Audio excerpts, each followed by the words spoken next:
And a very warm welcome to viewers all around the world on this BFBS Sports Show YouTube channel for the Men's Inter-Services T20 tournament coming from Arundel Castle Cricket Ground. Play has been delayed by bad weather, but we're hoping to get underway at 10:15, and we'll be back with you shortly before then.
bring your attention, please, to a couple of changes on the official scorecard.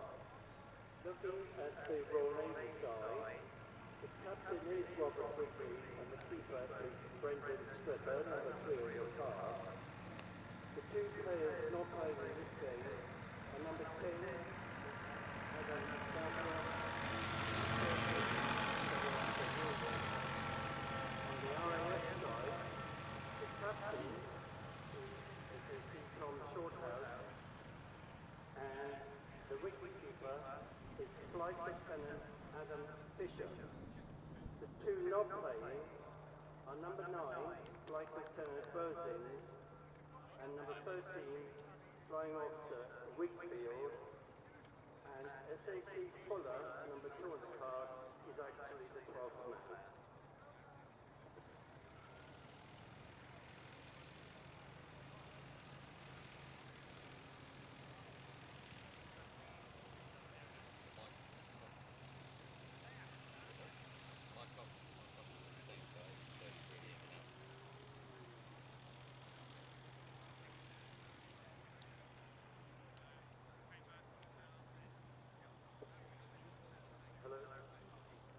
Is that what? Yep.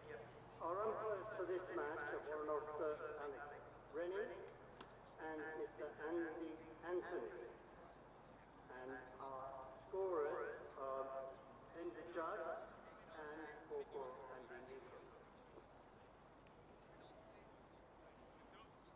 And welcome back, and a very warm welcome to new viewers all around the world on this BFBS Sports Show YouTube channel for the men's inter-services T20 tournament, this year coming from Arundel Castle Cricket Ground. My name's Terry Blake, and we have 3 round-robin matches for you today, the first of which is between the Royal Navy and the RAF. Royal Navy won the toss and will bat first, and the openers are indeed coming out to bat now. The Army will then play 2 consecutive matches, firstly against the losers and then against the winners of this first match coming up. As you might imagine, net run rate may come into play later in the day to determine the winners of the tournament. I have alongside me Avinash Sanjani, who's, perhaps you could give us a very quick look at who's coming up to bowl the first over, if we can identify him here in this lovely ground under grey clouds. Thank you. Good morning, Terry. Good morning, everybody. It's a pleasure to be here at this delightful ground for this inter-services match. We're just trying to get the bowler's identity.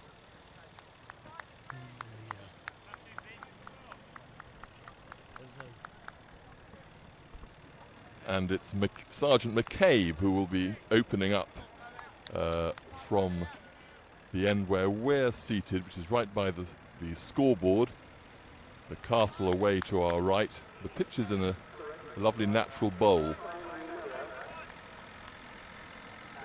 And umpire's just waiting for play to get underway.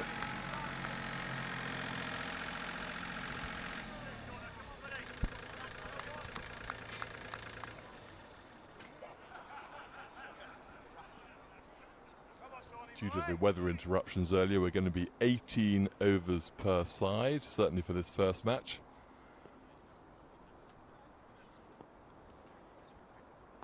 And here's the first ball, which is left, extravagantly left outside the off stump.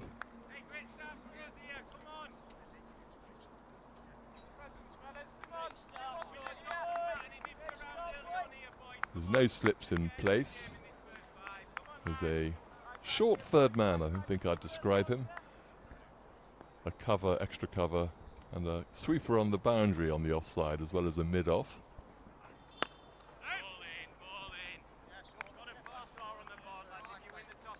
And on the leg side, there's a fine leg, and square leg saving one just behind the umpire, mid-wicket, and a mid-on. And a good crowd gathering, lots of marquees, or 3 marquees down to our right on the castle side of the ground. Glad that this match has got underway despite the inclement weather.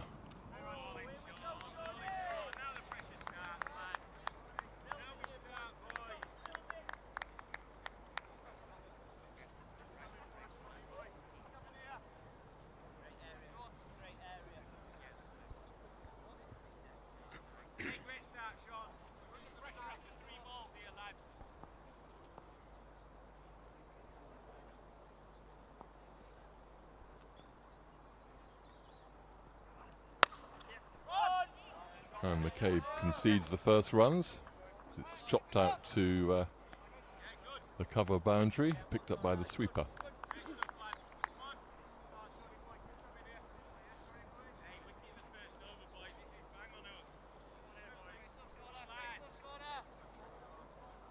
Some brighter weather just beginning to emerge. That may be optimistic, but the forecast is for 1 or 2 interruptions possibly, but I think we may have had the worst of the weather.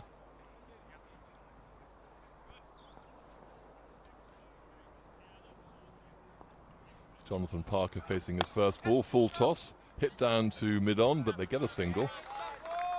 Fielder inside the circle, but couldn't cut off the run. That was Corporal Diver. Didn't have to dive, but took the ball comfortably.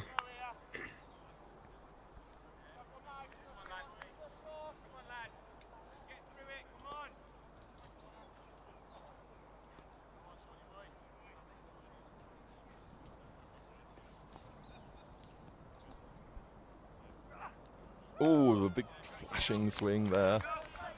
Didn't get an edge through to the keeper. End of the first over. Ash, what have you got for us? So this is the 16th time that this tournament's been played. First time in Aldershot in 2005, and then at Lord's. This year, of course, the fixture congestion at Lord's because of the COVID crisis has brought us down to this wonderful ground here at Arundel. Next season, again, we'll be back at Lord's for this. This ground, of course, traditionally used to stage the opening match with the tourists, with every touring team visiting England. And they used to play the Duchess of Norfolk's 11. It was a lovely tradition that I don't know whether that still continues, but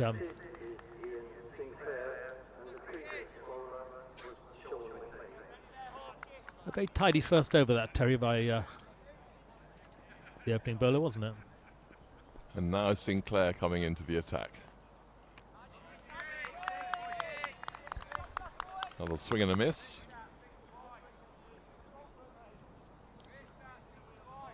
Now, Avinash, if you'd been out at the toss and captain, what would you have done? Would you have batted first or chased the target?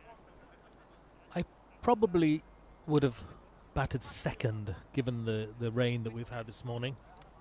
Then batting conditions will get better as the morning progresses.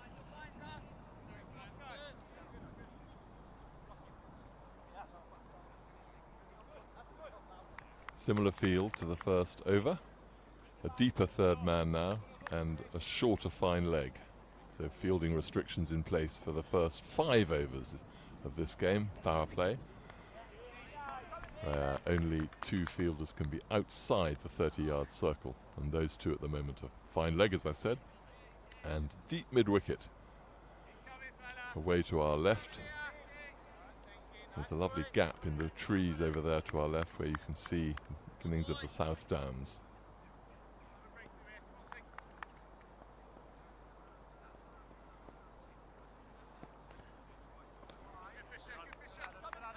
And the first time the umpires had to extend his arms. A wide ball by Sinclair.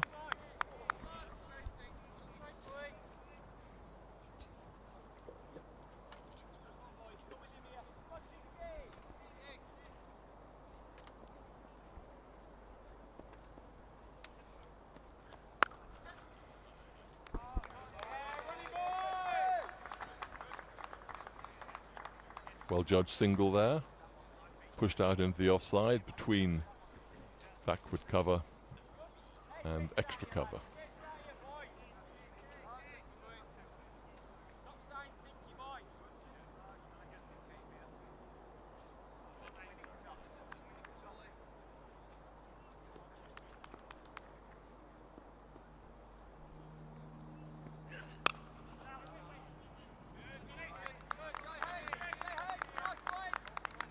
Probably trying to push that or drive that through the offside, but got an inside edge.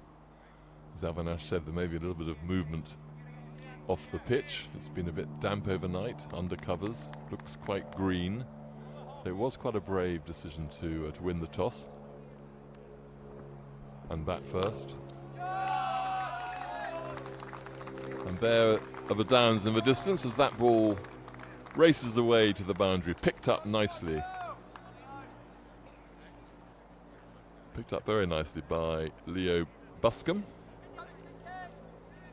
Lieutenant Leo Buscombe, the Royal Navy, and the first boundary of the morning.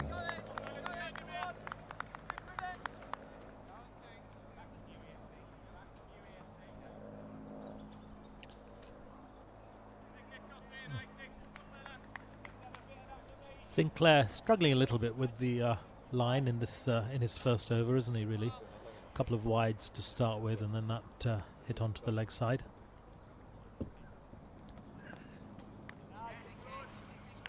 Well, that one was more or less on target. He may struggle with a wet ball, but I haven't seen anyone with a rag. I was watching the women's T20 international last night, and there was certainly balls being wiped all the time during particularly the second innings. England winning that match. That's a good cut, a forward cut really, through extra cover, and they should pick up a couple of runs.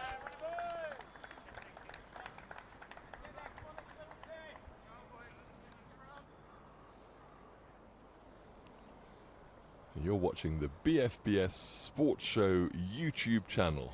This year's Men's Inter-Services T20 tournament coming to you from Arundel Castle Cricket Ground, one of the most picturesque grounds in Sussex.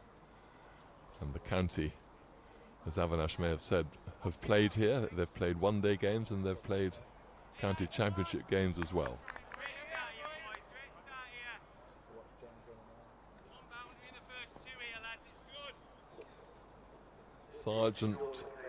Sergeant Sean McCabe to continue from this end here, where we are.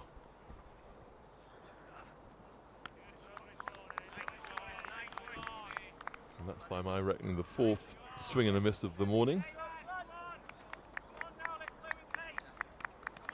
The Royal Navy finding it hard to get away in these early stages. Only one boundary so far, and this is the power play, when you do have the chance to hit the ball through the infield and not find many fielders. Just two at the moment out mid-wicket and at now deep mid-on. This one's hit towards mid-on, they go for a single.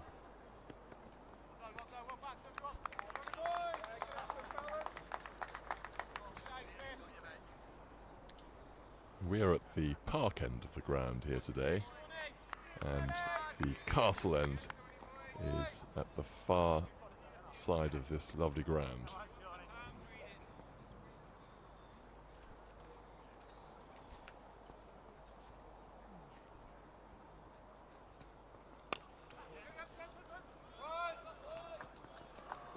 I think that'll be the second boundary. Yes, good chase, but it's gone for four.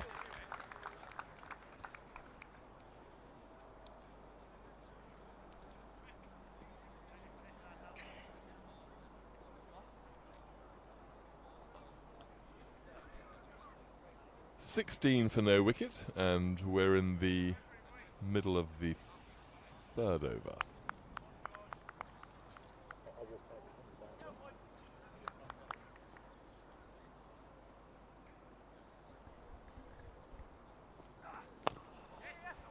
Well dug out. Good fielding at mid-wicket. Still get a single.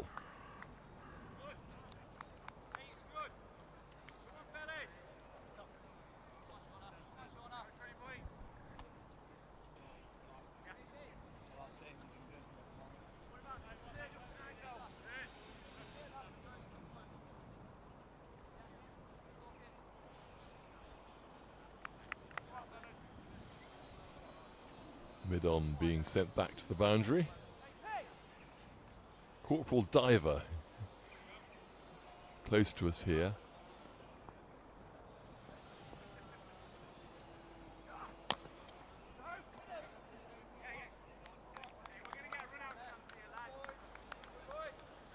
taken single there, Avinash. Yes. Running between the wickets quite well. Yes. And some sharp fielding as well.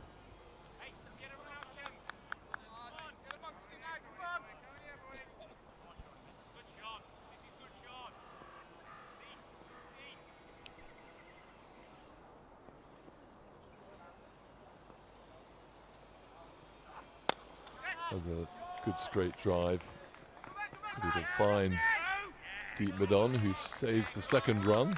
Good fielding again by Corporal Diver. Yes. And Corporal Diver's nickname, Terry might be interested to know, is Muff. He's actually scored 2 double hundreds for Kexborough in the South Yorkshire League. Being moved to the offside now.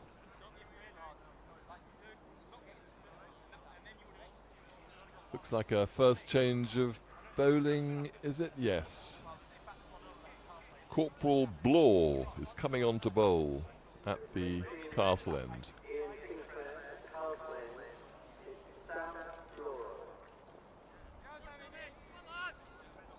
Sam Blaw. Well-built athlete.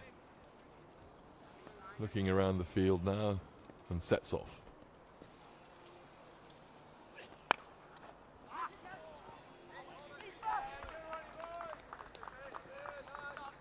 The non-striker a little slow to react to the call, but it was a good single.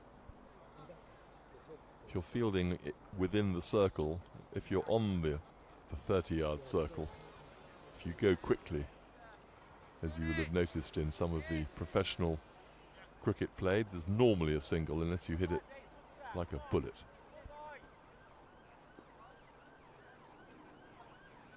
Deep square leg going back now to the boundary.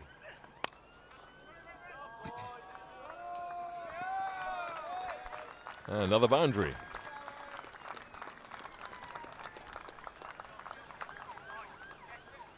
Well, the Navy scoring pretty freely, really. Going well so far. Yeah, just started to open up.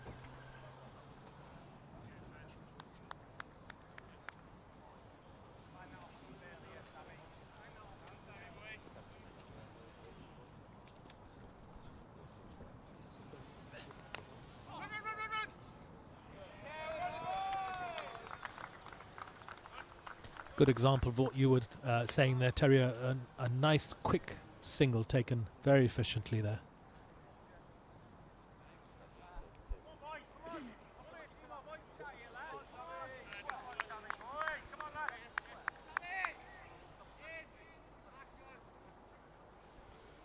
More field changes. Deep square leg comes up into the circle and mid-on drops back to the boundary.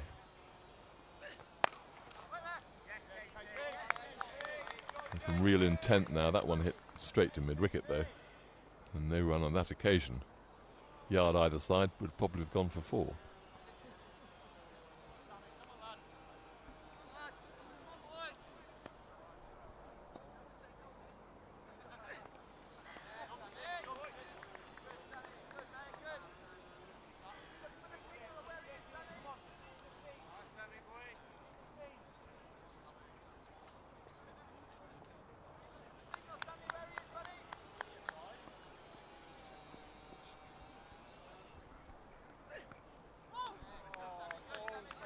Advancing down the track now. Navy have got their eye in and are trying to make the most of what remains of the 5-over power play, and that's the end of the 4th over. I'm going to hand over now to Alan Radford, a member of our team, and leave you with Avinash for a few seconds. Thank you, Terry.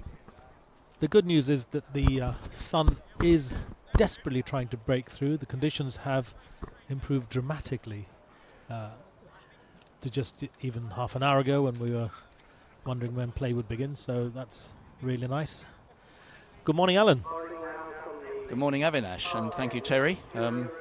Well, and I think the sun's coming out as I sit down to join the commentary team today, which is good to see after a damp start to the morning. So we've got a change of bowling for the 5th over. This is the last over of the 5-over power play today. I'm also going to leave you, Alan, and Will is going to take over from me. Thank you, Avinash.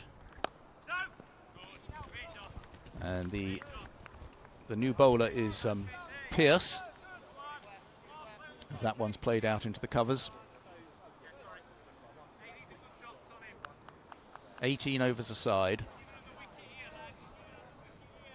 Welcome, Will. Good morning, Alan. What a day for some cricket. Just brightening up now. Left arm medium pace. That one is hit out towards mid-wicket.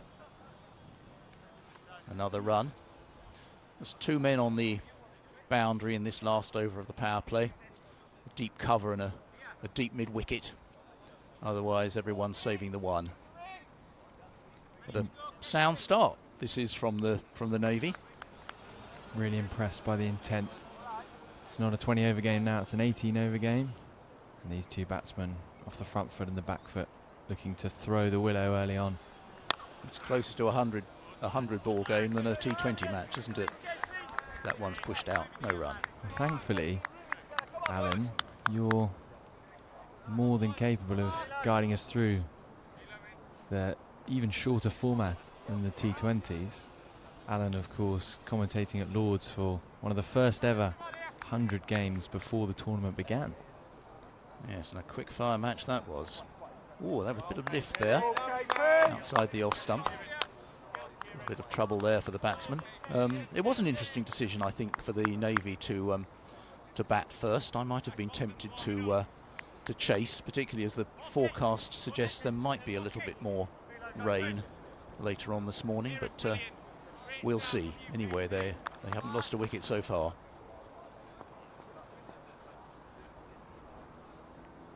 Down the pitch there, carved out towards mid-wicket, a sharp single. Again, very good fielding by the RAF, but he was safely home. Sergeant Pearce just with a little bit less pace than the opening bowlers, and it's proving dividends. We often see that in the T20 format, just pace off often makes the batsman work a little bit harder to get the runs.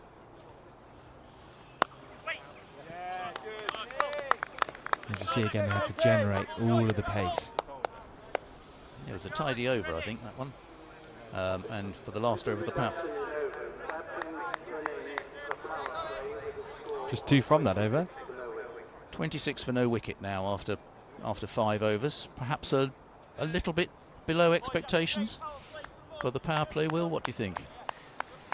Especially when you win the toss and bat first, as we've said. And I think the Navy were looking to really capitalise on those early conditions with the slightly damp outfield and the wet ball. Difficult to control for those opening bowlers. But as I think Terry remarked, we haven't actually seen a cloth out there yet, so perhaps the outfield not quite as damp as we might have expected.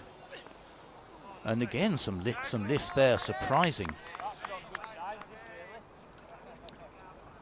The batsman, Parker there. Yeah,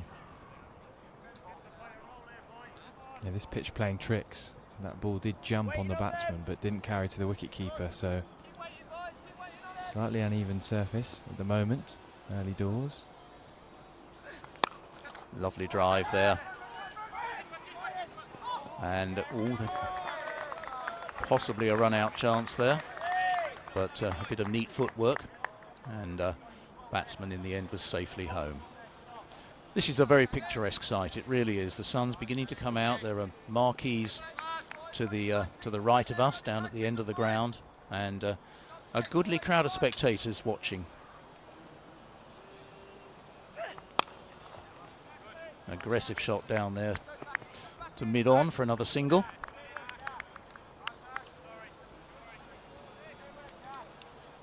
Parker just put that ball before, striking the ball really nicely off that front foot, but straight to the new bowler, Corporal Blore. Bursting through the hands, will be disappointed. Surrendering that first chance for the opening wicket. But again, it's tight bowling. The batsman can only hit down the ground so far in this over.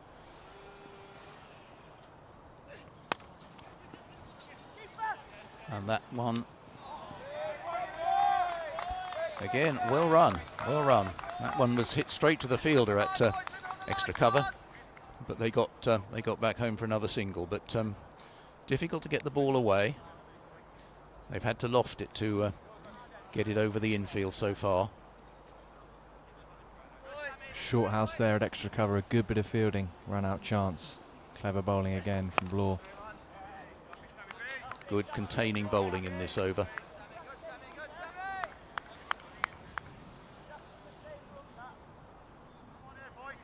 As we said, it's just what you need in T20. We're not asking for 90-mile-an-hour deliveries. Full and straight and in the block hole, proving challenging to get away as it flies off the edge down outside here. edge down to third man running round, and it's another single. So a very tight over this. In fact, that's the end of 6 overs. No wicket down. 2 batsmen reviewing progress in the middle. The score is 30 for no wickets, so they're going at exactly 5 runs and over.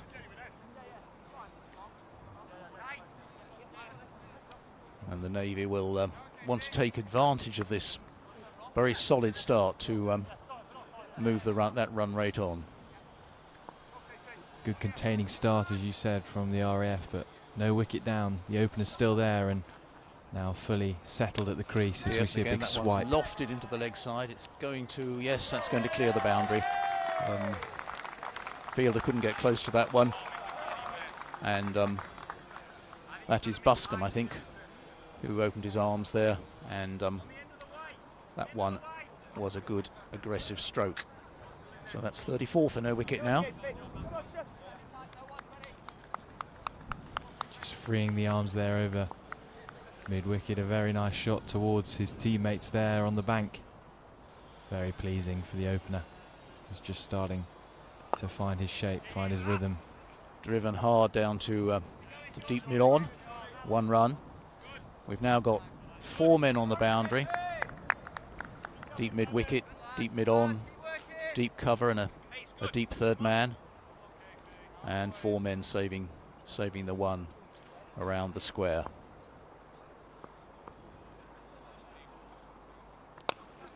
And definitely a change in approach this over, as that one's lofted out towards cover. They have a think and come back for 2 runs.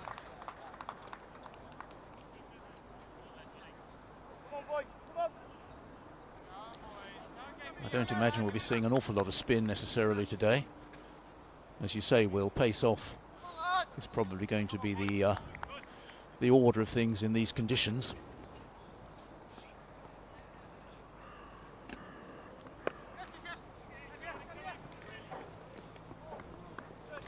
Well run again there.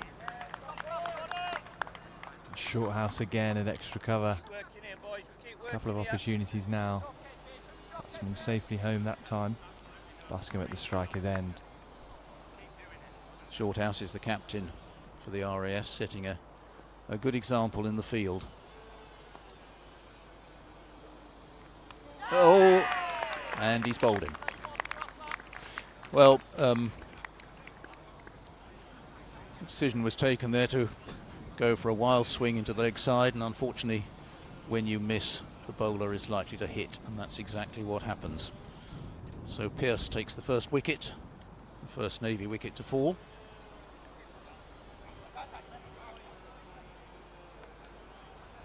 Pearce just continuing on that full length as Ben Johnson comes now to the wicket, the number 2 left-hander again, it looks like, but just that persistence on a length with the field spread, more freedom for the batsmen to swish their blades, and the bowlers rewarded there for some canny persistence and consistency. So a fine start defensively in the power play for the RAF, and now the breakthrough. And Buscombe, who'd scored the bulk of the runs, 25 so far, departs. Of course.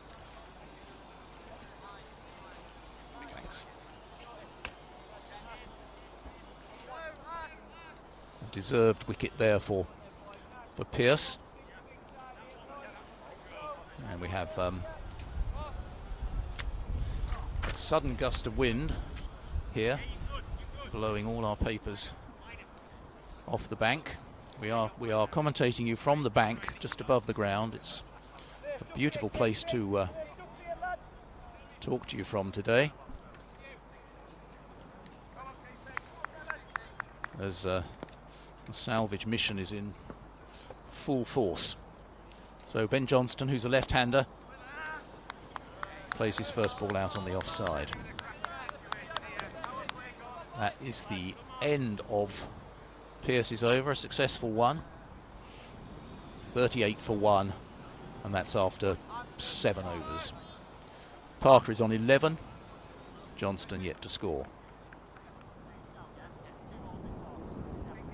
Yes, that run rate around 5.5 so far. It looks even better for the bowling side after that breakthrough and a new man at the crease. Yes, I mean, that's one of the things with these shorter format games. The overs run away with you very, very quickly.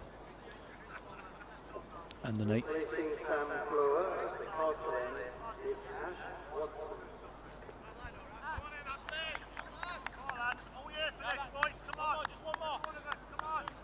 Ash Watson is the new bowler.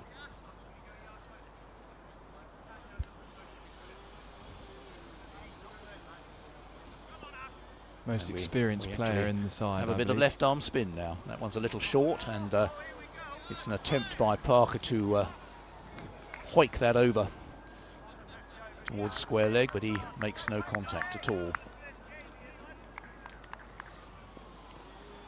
I think he took a hat-trick in I think it was the 2018 T20 inter-services final. So Watson has some pedigree in this format.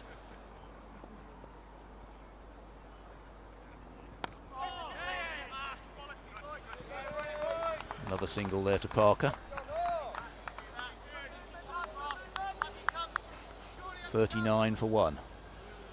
That slingy left arm spin from Ash Watson, the most capped player in this side. We thought we might be seeing the left arm spin of Jack Leach at Old Trafford, not to be, due to some sad news this morning. But the most watched left arm spinner in the country today, Ash Watson. In fact, there's no, I don't think there's any first-class cricket today, is there, with the loss of the Test match? So if you're a cricket fan, this is really top billing today for this inter-services tournament held at Arundel for the first time. An iconic ground, but it will be back at Lord's next year. A single there as that's played down to short third man, 1 run.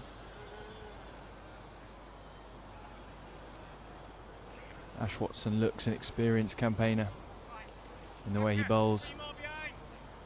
2 dots to start and then just a twitch off the legs to rotate the strike, brings the new batsman on strike. The left-handed Johnston turns that on the leg side. Tidy over from Watson. That's the end of 8 overs. That's the end of me for the time being, and Ian Cowdroy will take over from me.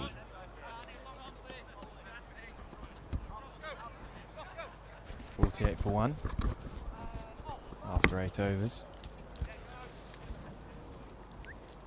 And Ash Watson there, just with that ball just short of a full length, just jumping on the new batsman. Could we be seeing some fun and games from that length as the day progresses? And I'll leave you in the very capable hands of Ian Cowdroy. Thank you very much, Will.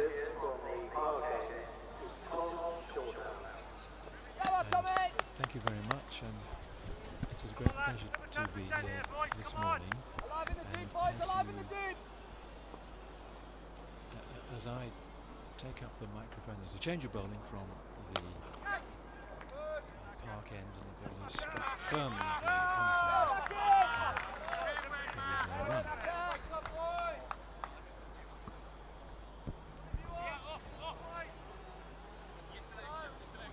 And so it's left arm bowling to left-handed batting, which of course brings about the usual field changes as Terry Blake resumes his seat alongside me.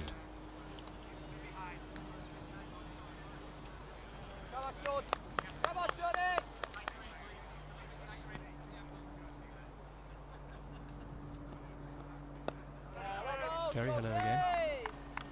Good morning, Ian. We're now in the 9th over of what is an 18-over-a-side match, abbreviated because of the unhelpful rain earlier this morning. It'll be interesting to see this match unfold and the tactics employed. Indeed, and what will be a pass score on a possibly slightly damp pitch, although the covers have done a pretty good job. Ball hasn't misbehaved too much.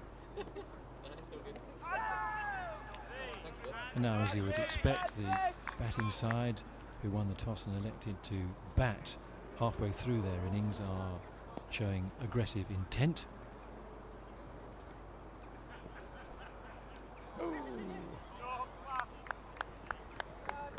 I would think a pass score, you'd think you'd want to be at least 6 and over, so that would take you over the 100 mark. Yes. And maybe 7 if you're going well, so that would take you over 120.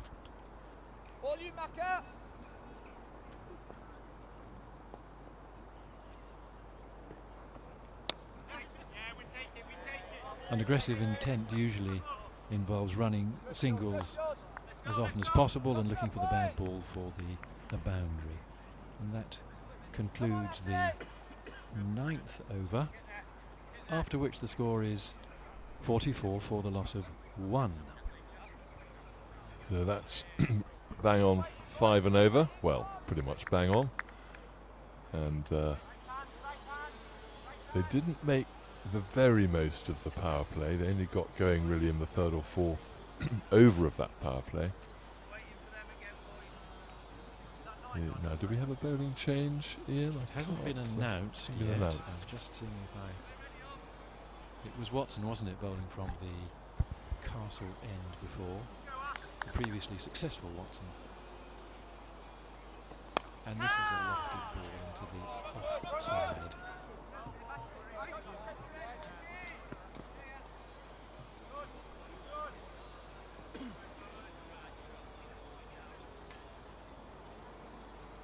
Pleased to report that the grey skies are beginning to lift.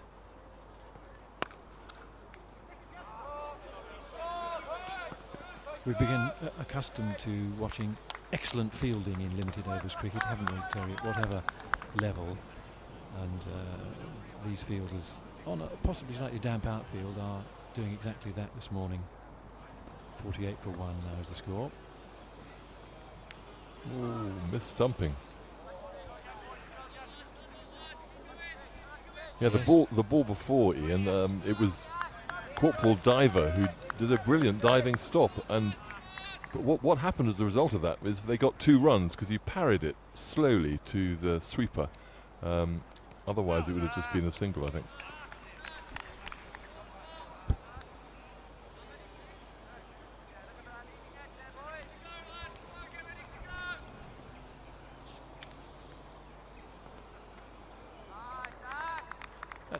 That's not the first time there's been a little bit of bounce from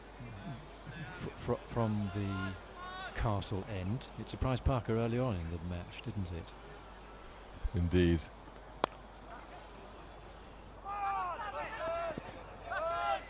They'll get 2 again there.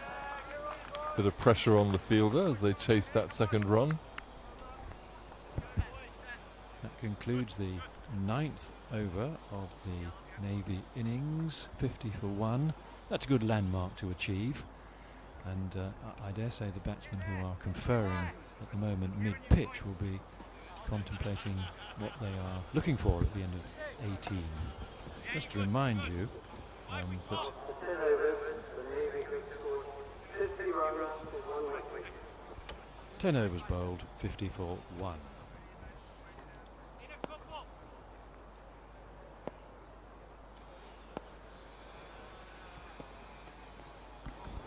More bounce. off-beat batsman and keeper on that occasion. Byes signalled by the umpire, waving our direction. We are bringing this match to you for BFBS, right next to the scorers and the PA hut. Lovely view. Well, I expect you will have heard over the sound effects a very vociferous appeal to the umpire for LBW. You will have seen appeal denied.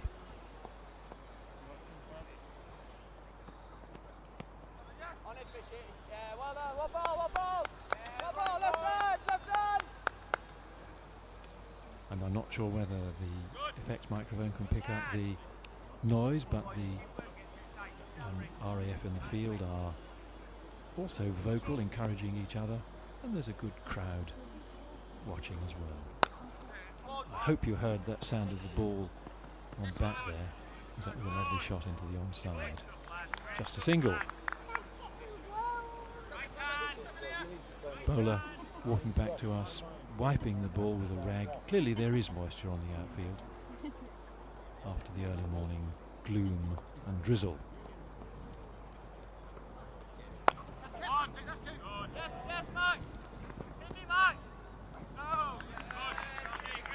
Good call there. That would have been a runner if he'd gone for that one. Hit it pretty hard down to mid-off. The strength of the shot earned, deserved more than the single that they earned, really.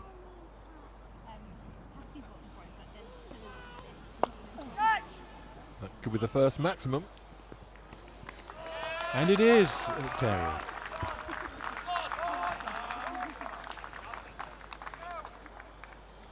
That was a lovely shot, and the score now has moved to 60 for the loss of just one wicket, and that is the end of the over, the end of the 10th over, I think, at the end of the 11th over, so 60 after 11. Well, run rate, not quite 6 and over, but approaching that. I think that's what they'll be looking for in this 18 over a side Inter-Services T20. I was just about to say they'll be pleased having lost only one wicket. I didn't say it, and perhaps it was just as well, because that is the second wicket down for the Navy in the beginning of the 12th over.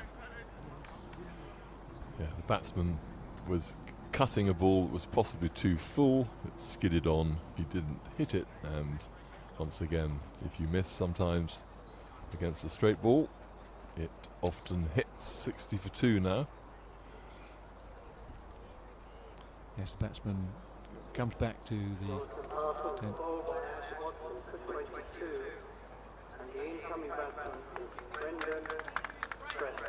So Parker bowled for 22, and the new batsman is Corporal Brendan Strether, number 5, also the wicket-keeper. He's going in now. And of course, when you come in at this stage of an innings, there isn't a great deal of time to adjust to the circumstances. You know, the rate is known. I'm sure they have some targets.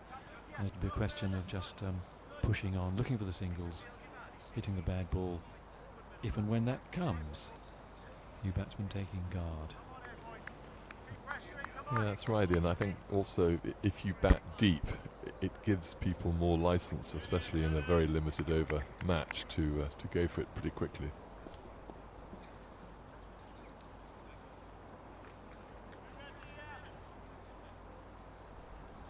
The batsman probably wasn't quite ready for that, so he pulled away. There we are. That's what is required, isn't it? Looking for the early single. He's underway, and the momentum maintained. The classic busy wicketkeeper batsman, a little bit shorter than most, which is a attribute for a keeper, and busy with the bat too.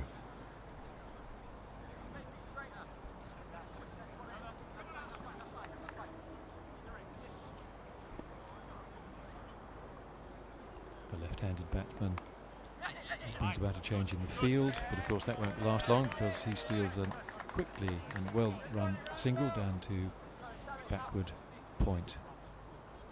Yeah, called through by Strether. And even though the fielder, who I think is McCabe, was well inside the circle, it was still a fairly easy single once they committed. 62 for 2 now. The score is respectable but not outstanding.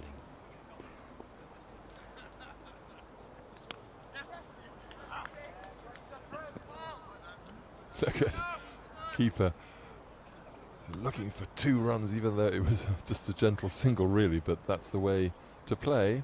You always put the fielders under pressure. Strange things can happen. And just conceding a run aboard is probably okay as far as the RAF are concerned.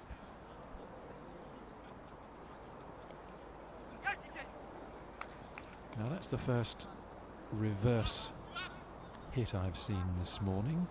Wasn't entirely successful, squirting out for a single behind point on the offside.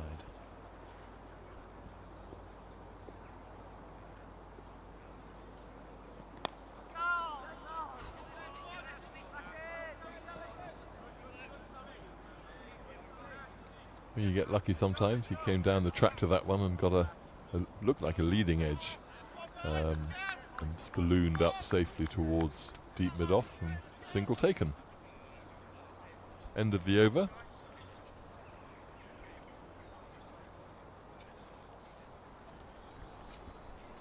And at this point, I'm going to hand over to Avinash. So 65 for 2 after 12 overs, still just over 5 and over. They want to get the run rate up towards 6 to make it a little bit more secure a total.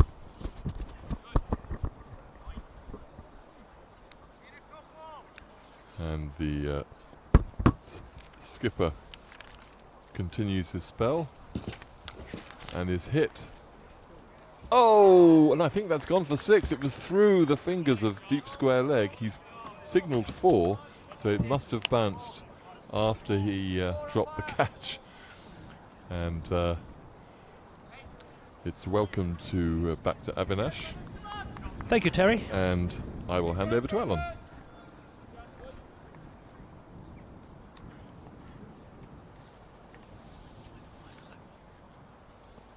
So Brendan Strether, who's just come in at the fall of that last wicket. A driver with Commando helicopter force. It's actually a useful bat. His highest score is 130 not out. Models his game, we understand, on Alex Stewart. Welcome back, Alan. Thank you, Avinash. Well, we're here at the crucial stage of the innings really now, aren't we, with just over 5 overs left and runs to be had. So 77 for 2, the current score. As you say, very interesting stage of the game now.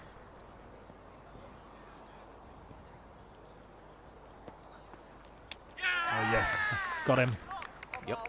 Nice, quick action by the wicketkeeper there. Wasted no time at all in taking the bails off. Well taken and yeah, very quick reactions, wasn't it? yes. But you can't really criticise the batsman at this stage for taking a few. Oh yes, got him. Yep. Nice. And it was a good delivery as well. It was the perfect length for that sort of wicket.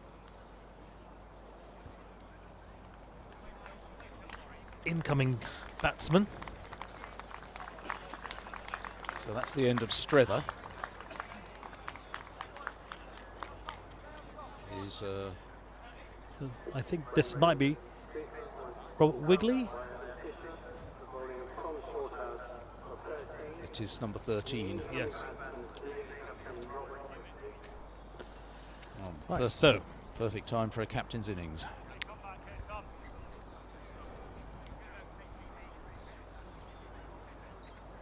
So Lieutenant Colonel Robert Wigley goes by the nickname of Wiggers. with 825 Naval Air Squadron, middle order batsman.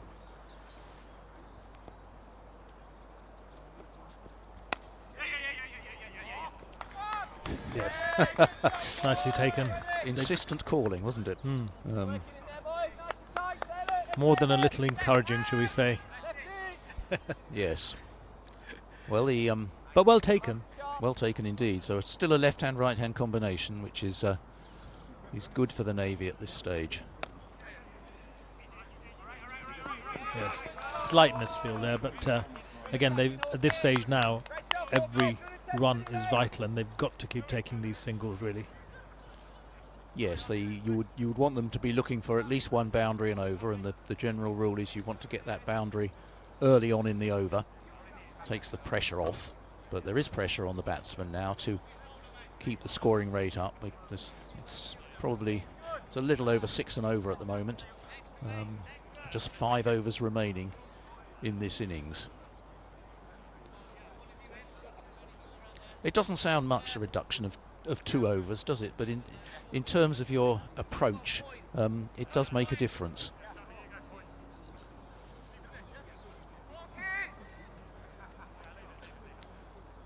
Are we seeing a bowling change from that end, or? Yes, we're seeing a quicker bowler who bowled very well from the park end earlier on in the innings. So he's a left arm bowler. Oh, direct hit. Yes, Run out. He's out. Well done. Great piece of fielding. Great piece of fielding, and he took his time, didn't he, to aim quite precisely at the bottom of the stumps. It was a very good throw indeed.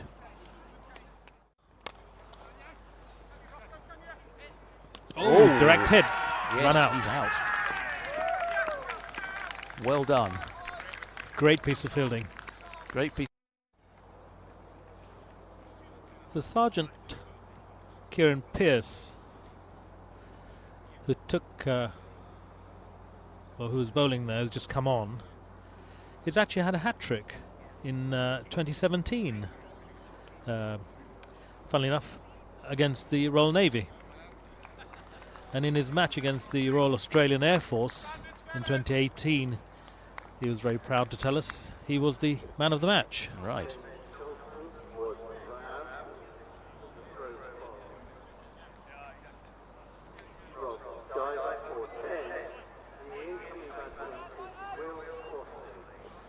Will Crossley is the new batsman. The more settled Johnston dismissed there by that run out. So effectively 2 new batsmen now at the crease.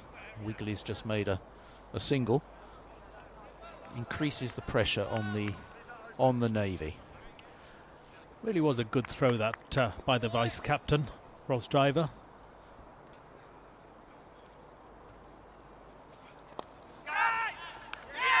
Taken in the covers. Nice. 2 in 2. Diving catch, yes. Yes, it was interesting, that catch. He didn't try and move for it, did he? He basically waited for it. Had to dive forward, but didn't overreact, which was probably in the end the right decision. So that's the departure. Well, wicket's tumbling a little bit here now.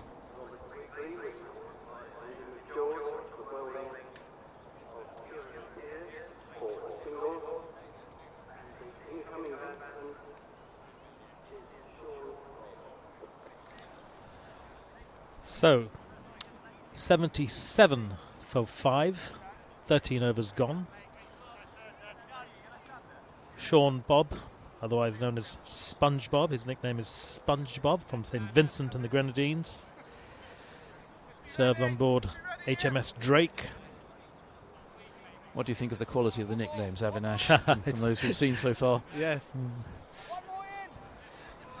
And he's actually got 156 not out as his highest score. Yeah, so there's certainly some batting talent to come among the Navy batsmen, but they haven't got an awful lot of time to respond to this situation. But it's Bob who's on strike. left-hander. Looks as though he can hit a long ball. Curtly Ambrose apparently was his hero.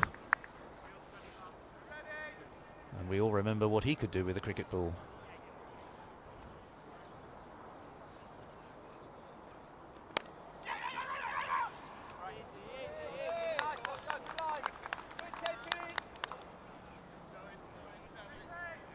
Very sharp, good calling.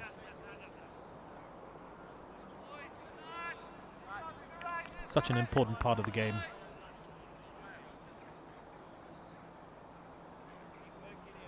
Man being pushed back out of your picture here onto the third man boundary where we're sitting.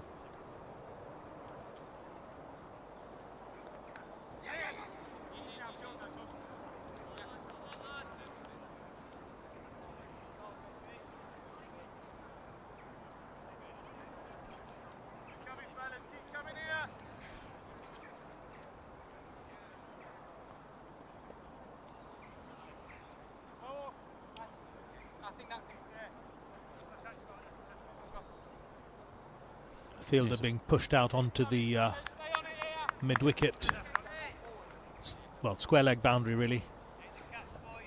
2 on the deep leg side boundary now.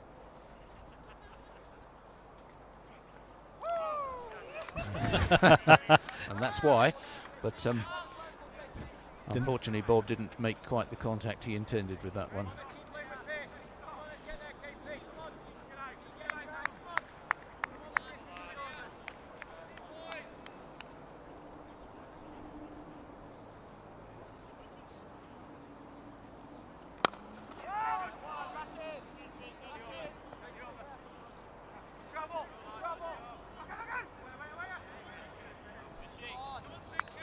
Well, that was a tremendously good over by Pearce for the RAF, conceding nothing but singles, and the run out and the caught, meaning 2 wickets went down, and the score is now 80 for 5 with only 4 overs remaining, so the rate has fallen below 6 and over that we've talked about previously.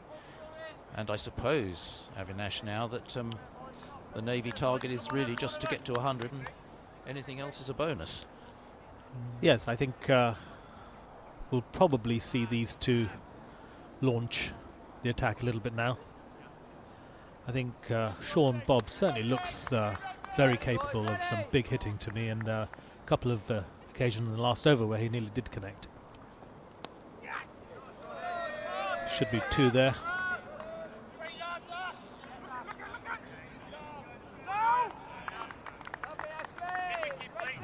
A prudent decision not to run a third there, I think. They might have been tempted, but Bob probably wants to remain on strike.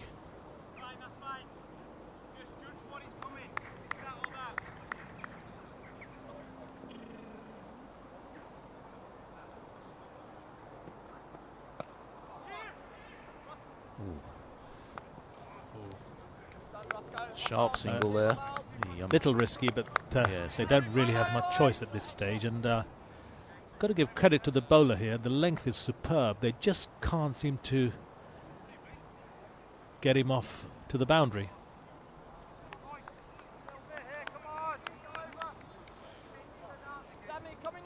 No, they're not giving either batsman any room. The length is good.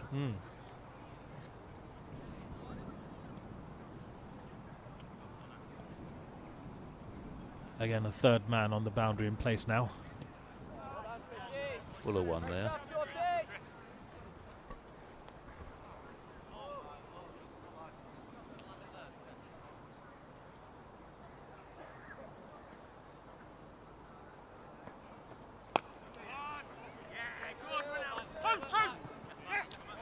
Ooh, that could be risky. Well, it was a good throw to the bowler, who took it on the bounce and just in, I think.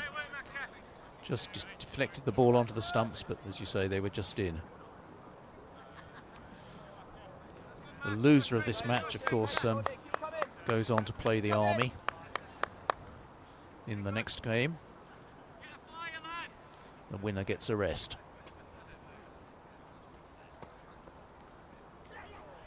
Nicely done. And well fielded as well. Yes, and a super throw while still on the ground. The RAF out cricket has been good. Yes, and I've been very impressed by their constant encouraging of each other. Oh. Bump, I suppose, of a ball. Yes, we all looked at that to start with and thought, wow. But it was a bump ball. But bravely stopped. And he's out. Oh, it is out. He is out. Ah. Well, what a catch. Hit very hard. That was a brave catch by the fielder of his own bowling there. Yes, that was a full-blooded drive. For a minute, I certainly thought it was a bump ball, but batsman took a little while to walk off, but he has to go. And that's an outstanding bit of cricket by the RAF. So it's the end of an entertaining innings from Bob.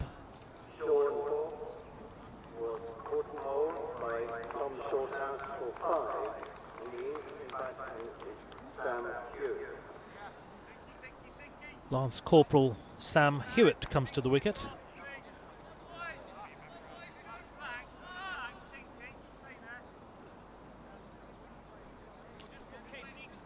Again, his highest score is 127 not out, so they're very good batsmen.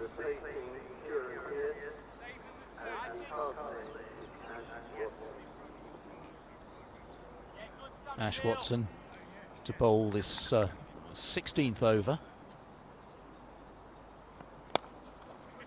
Nice stroke there.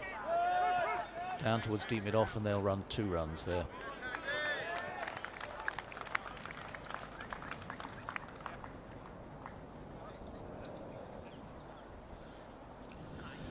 .88 for 6. We're into the 16th over now.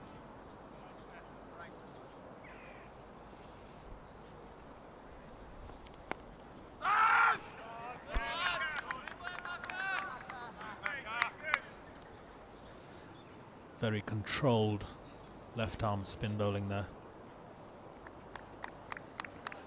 Really making it difficult for the batsman to score freely.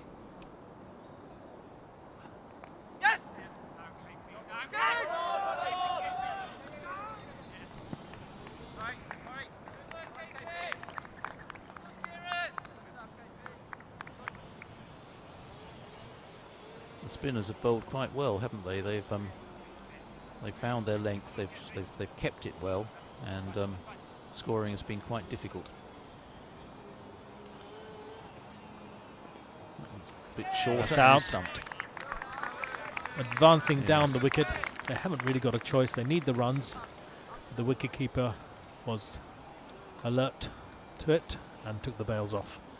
And that's 7 wickets now down. So the innings is rather subsiding.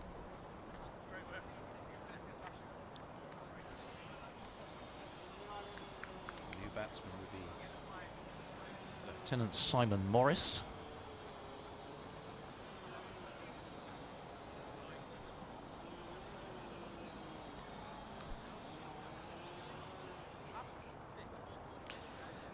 Yes, Lieutenant Simon Morris.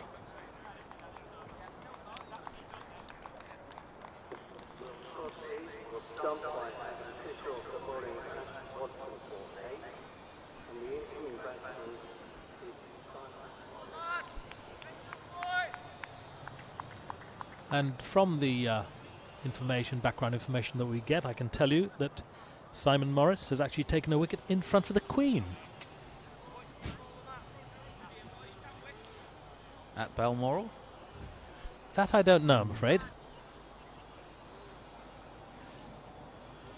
It's a while since the Queen's been to Lord's for the Test match, and I'm not sure what other cricket she watches. Yes, that used to be such a lovely tradition. Yes. Interesting one, that. Perhaps next year in the Jubilee year, I think they're quite hopeful that she might visit HQ. Yes, that would be rather good.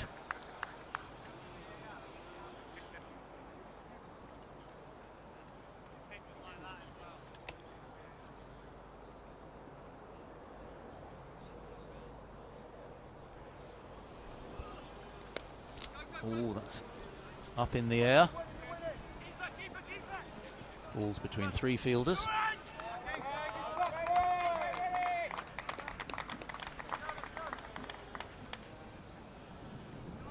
Right, I think that's the end of the over. I'm going to make way for Ian Cowdroy. Leave you in the hands of Alan Radford in the meantime. Thank you, Avinash. So that is 16 overs gone.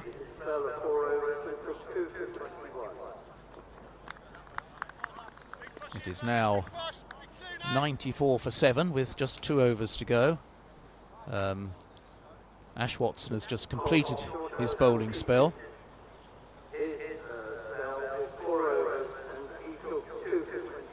And Tom Shorthouse also has completed with 4 overs, 2 for 28. So 2 very good spells of slower bowling, keeping the runs down.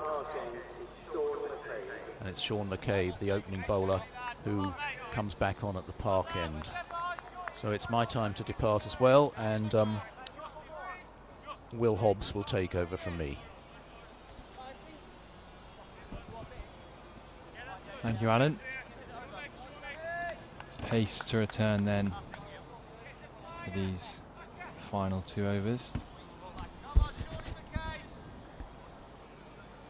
Man on the deep mid-wicket boundary and deep square leg. Deep cover and a 3rd man.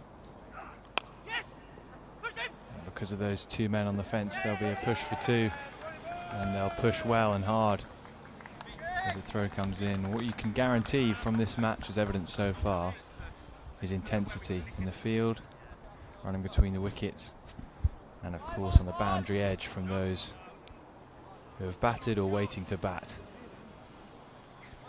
Energy in everything that's happened so far at Arundel today.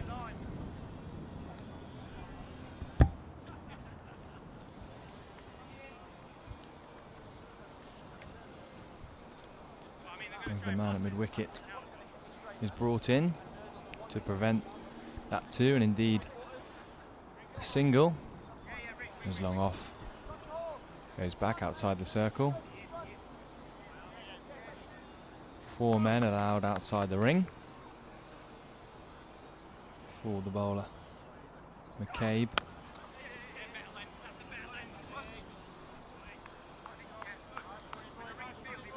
A good short ball directed into the rib cage of the batsman.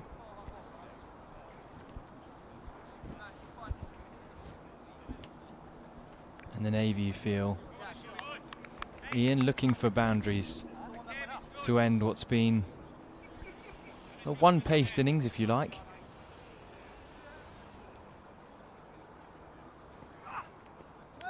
I think, Will, after the start that the Navy made, they were a little bit disappointed with the score they arrived at. I admired the way they were looking for short singles and seemed to be busy, but the wickets have fallen at regular intervals. And yes, I think the Navy have posted a less than par score, or are posting a less than par score. That remains to be seen. Still the 9 deliveries remaining. Driven nicely in, the push is attempted again, but straight to the man who fields well. Not long off, so only a single.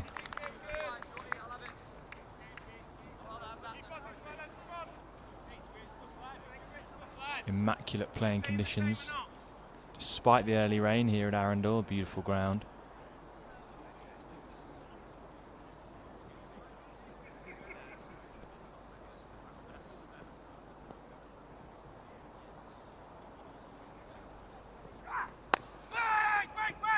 On a dot ball sent back, chance at a run out at the bowler's end, and they'll take the run, courtesy of the overthrow that's backed up well.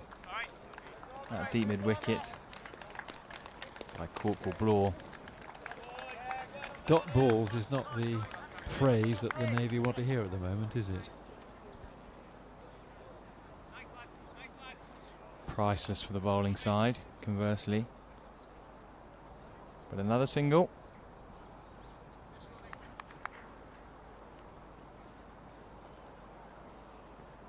Oh, and that's a no ball, and it's going to be swung away for 4 as well.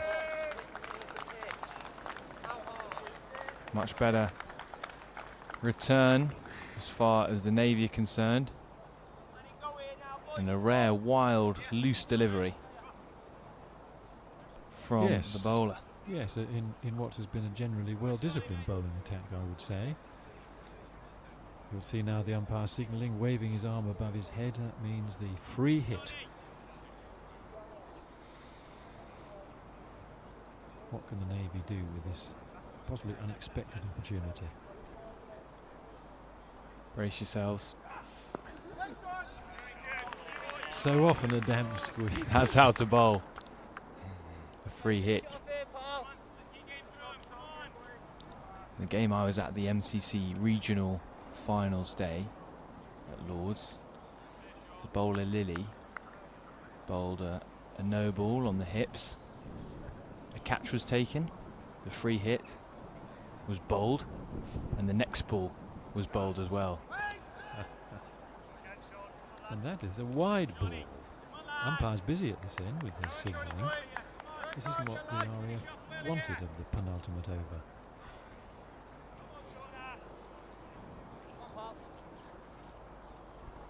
Well, for the most part, McCabe's been very tight indeed. Fastest bowler of the RAF attack.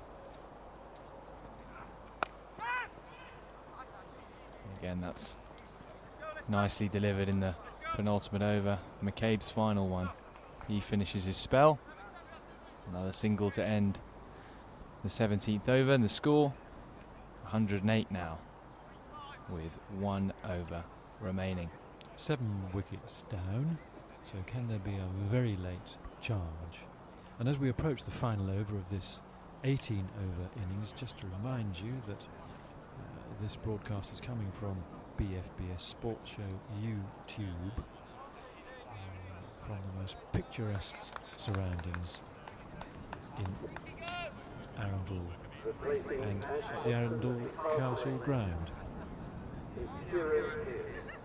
And so for the final over of the 18th, it's Pearce bowling from the Castle end. And a dot ball. 5 balls to go. And the Navy surely are going to mount a charge. No need for slur balls or tricks and flicks from the bowlers. It's a 2-pace pitch at this end. Just a good length required with pace off. Batsman under pressure. Fielders lurking. I thought the umpire was bracing himself to call that a wide, but clearly not.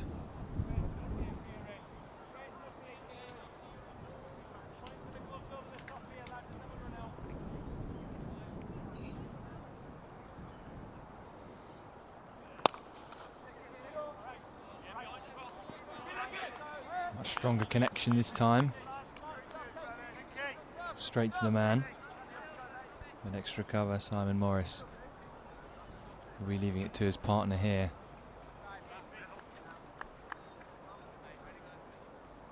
Sam Hewitt looking for boundaries.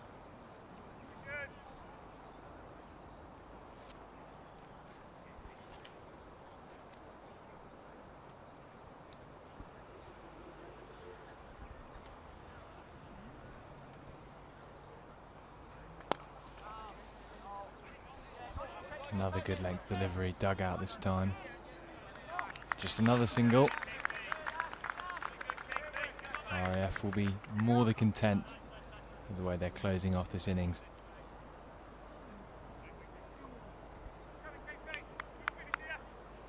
Yes, and the Navy, by contrast, would be rather disappointed they haven't made more of it.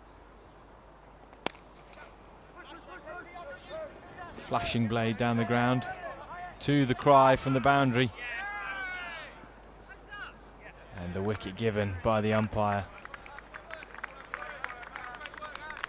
So number 7 on his back, Sam Hewitt, has to depart. A valiant effort between the wickets. 8 down now, the Royal Navy. And it's Nelson who's struck. And how fitting perhaps with the Navy come a cropper to a Nelson. Yes, so at 111 for 8 wickets down. The new batsman has almost no time to do anything. And in fact, he's not at the striker's end either, so he's come out without his helmet. Is there just the one ball left in the over? He's not expecting to face a ball. It's a legitimate delivery, I think. That's right.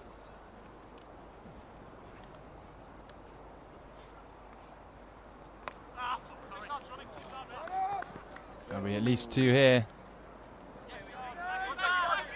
I'll push for 3 as well. Charging there to the striker's end. Helmet off. Well run. Lieutenant Doug Naylor with the charge at the end. He's done his job. Worth leaving that helmet on the sideline as he was breezing down the wicket. And he charges off again now.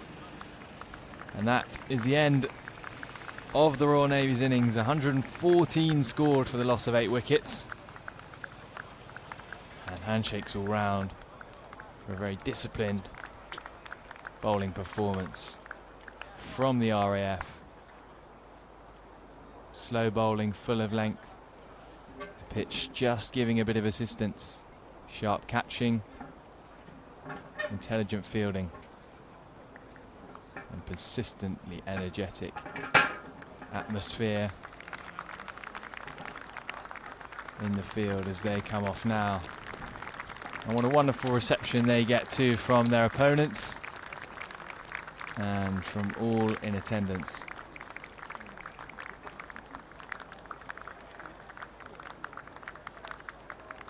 Well, I hope that the pictures that are being broadcast convey the atmosphere around this ground. There's a healthy, small crowd, mainly in the marquees,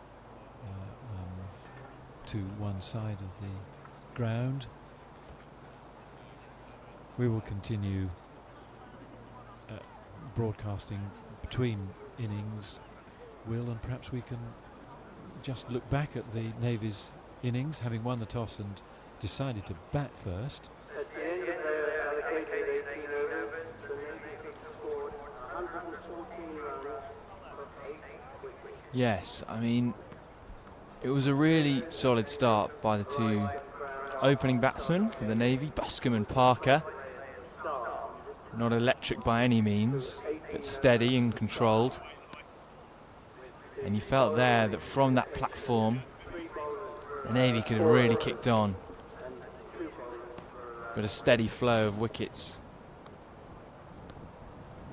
caused by controlled, pressurising and astute bowling meant that that platform early on was never converted into a sizable total.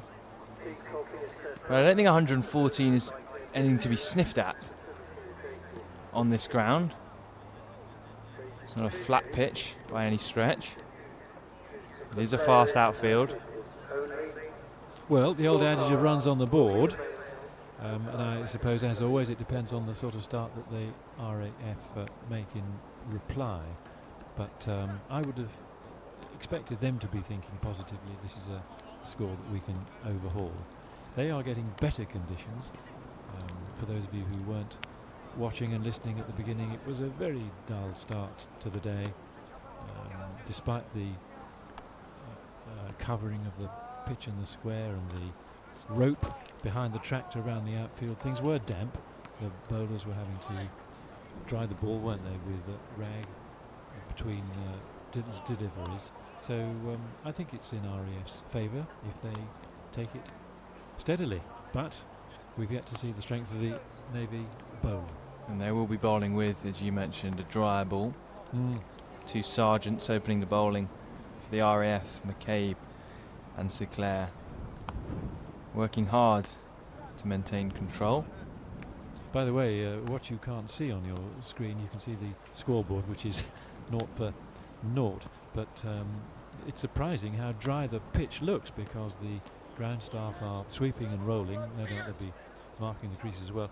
A lot of dust is coming up, and just shows what a good pitch it is underneath that rather gloomy morning, where it was probably a little bit damp and, as you have said, a bit too paced, certainly from the park end. Yes, just to... there you do have some pictures now of the ground staff at work, and you can see the dust coming up. The hand roller, the light roller, is being plied, and we're bringing this to you from a lovely vantage point next to the scorer's hut at the park end of the ground, for those of you who know it. And immediately in front of us, or in the distance, we can see the flag flying above Arundel Castle. And to our right in the distance is a weather vane.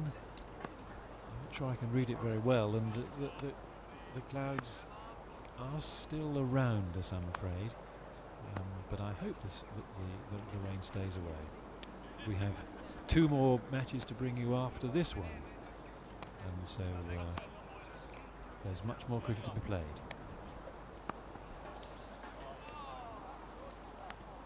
Yes, a real bonanza of inter-forces cricket brought to you throughout the day on the BFBS Sports Show YouTube channel, as the bowlers and fielders go through their paces.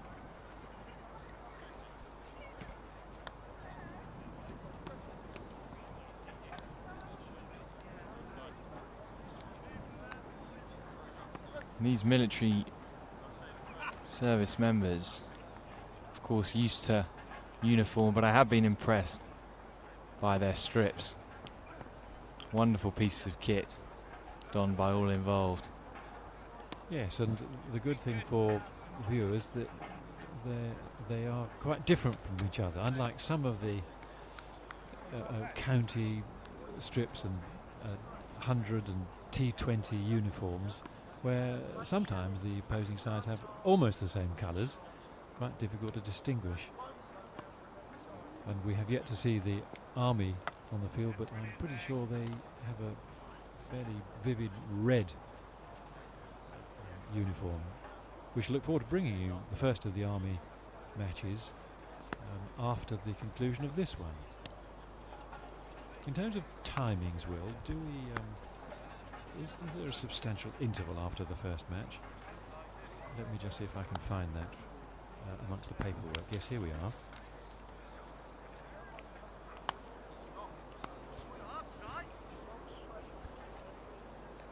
This first match is expected to go until about 1:45. At 1 o'clock, the toss for the second match will take place, which of course will be between the Army, making their appearance for the first time today, against the losers of this match. There's a tea interval at 4 o'clock for half an hour, and then at 4:30 the third match is due to start between the Army and the winners of this match. Well, let's just hope that we're not going to be interfered with by the weather again, and that timetable can be adhered to. Be a great shame if there was further interruption. And so there we have the scoreboard in front of you. 0 for 0, that's what the Air Force have in front of them. And I dare say the opening batsmen are looking forward to the challenge. It's a busy scene here, because around us we have a buzz of activity. The equipment provided by British Forces Broadcasting, of course, a number of cameras dotted around showing us different angles, a lot of wire work, a lot of cabling. And to our right, again, for those of you who know the ground, we have the pavilion, the really important tea hut, and then stretching away from us towards the castle are a number of marquees where during the course of the day there will be some welcome hospitality. Camera pans to the ground staff again. Just a bit of crease, yes, crease whitening. I haven't seen the tamping of the bowler's foot marks being attended to, as we saw in the last Test match where Mr. Anderson was concerned about the surface at the Oval. Do you recall that one, Will? Yes, Mr. Anderson often is concerned of the state of the pitch when the game isn't going in the England bowler's favour. He'll be devastated, however, to not finish off the series at his home ground. Yes. So I'm afraid I haven't caught up with I haven't caught up with the details of the news this morning. Is this Test match to be rearranged, or is it cancelled lock, stock and barrel? I think the latter is the case, with the IPL due to resume in 10 days' time. Jonathan Agnew suggesting in his BBC Sport reaction column that the IPL might have something to do with the decision, with the BCCI set to lose out heavily, having invested I think over £300 million in the tournament, with players famously granted with very healthy contracts. But this is just another element or aspect of the fixture list, isn't it? The worldwide cricket fixture list. The 100 has been a great innovation, but in my view it has caused another little bit of congestion, which on hearing the MD of the England and Wales Cricket Board on the radio a couple of weeks ago accepts needs to be addressed. He also mentioned that the 100 itself will be a reviewed root and branch, and I wonder whether you've got any immediate thoughts on how you might change the 100 for 2022. The million-dollar question of scheduling. I think the one thing about the 100 is we need to have it. I think it's bringing in certainly a new audience, boys and girls, crucially. Yes. Both finals, of course, played in front of full houses at Lord's. When I arrived at the ground here this morning and the rain was steadily drizzling and it was grey and you couldn't see beyond the tree line, I did wonder whether the officials might consider making this a 100 competition, but 18 overs it is. My comment about the 100 is that I've enjoyed watching the pictures, I've enjoyed seeing good crowds, men and women's cricket. I'm curious about the derivation of the names that the teams have been given. Clearly a geographical handle to them, but the adjective beyond that is something that I've found intriguing. Phoenix, Birmingham Phoenix, obviously in the final against Southern Brave, which was a particularly interesting name. Well, we're chatting about the 100 because we have yet to resume the first match, but pleased to report, and you can't see that immediately on your screen, but the Navy are on the field in a huddle. The umpires are now walking out, closely followed by the RAF opening batsmen, number 17 and number 8.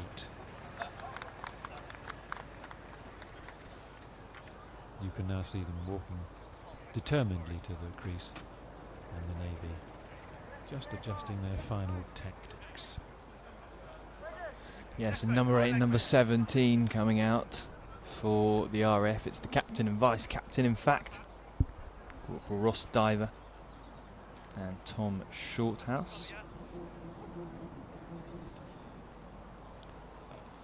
Well, I've had the pleasure of watching and commenting on this match when it's been played at Lords in the past, and both these players have had previous experiences in this 2020 competition, and both to my memory have played very well. Whether they've played here before, I'm not sure. Tom Shorthouse impressed in the field at extra cover. A distinguished cricketing career so far, inside and outside the service. Captain Sleaford Cricket Club in the ECB Lincolnshire Premier League for a number of years. Prior to that, he represented Lincolnshire junior teams up until the under-19s. An off-spin bowler, a top-order batsman, and as we've seen firsthand, a terrific fielder. Winning player of the tournament, in fact, in the RAF's 2018 tour to Malaysia. Greatest achievement, scoring a double century against Spalding Cricket Club in the ECB Lincolnshire Premiership in 2014. It's the vice-captain Diver who faces the first ball. Just having a look at that one. Not a good start though by the Navy, a wide ball. First run on the board.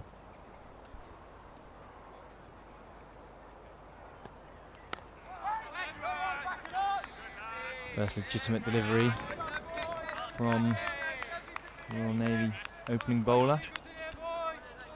Well, I think he's John Grasham, who looks sharp in warm-up, I have to say. Firing in his Yorkers in practice.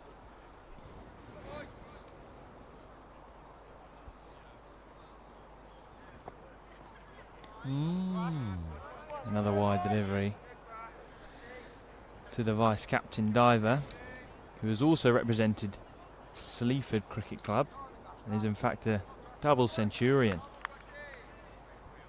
hitting 125 ball innings, smashing 200 not out in 2016 against Rotherham Town Cricket Club, joining Sleaford in 2019 with his captain Shorthouse. Currently playing for Tick Hill Cricket Club in the Yorkshire Premier League South. And a decent run of form coming into this game after 105 not out this season against Doncaster Town, the league favourites. I'm reliably informed of the Yorkshire Premier League South. No run off the bat so far for Diver.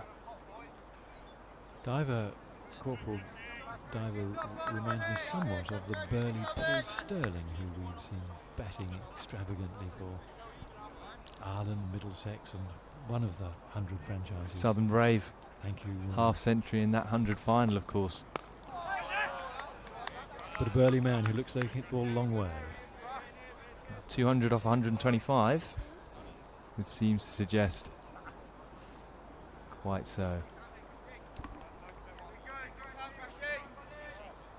Well, this is a slightly elongated over because of the wide balls.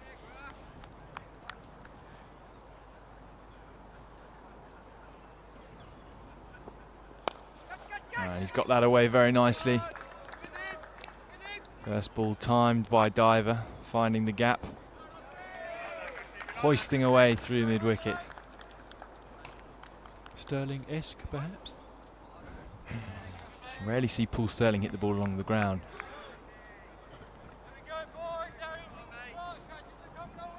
More of a flick than a Sterling heave.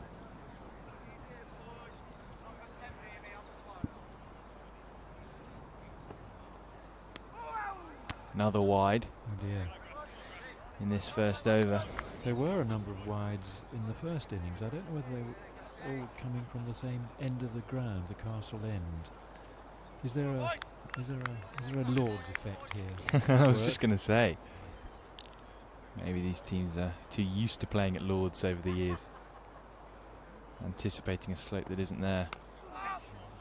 Flicked away nicely again off the pads, delicately by Diver, as He induces a couple of divers on that leg side boundary.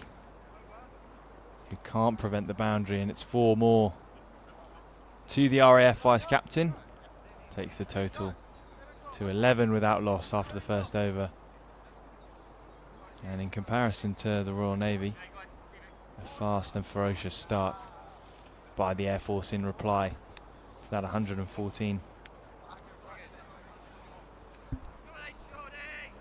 Yeah, that's the start that the RAF wanted. It's the start that the Navy didn't.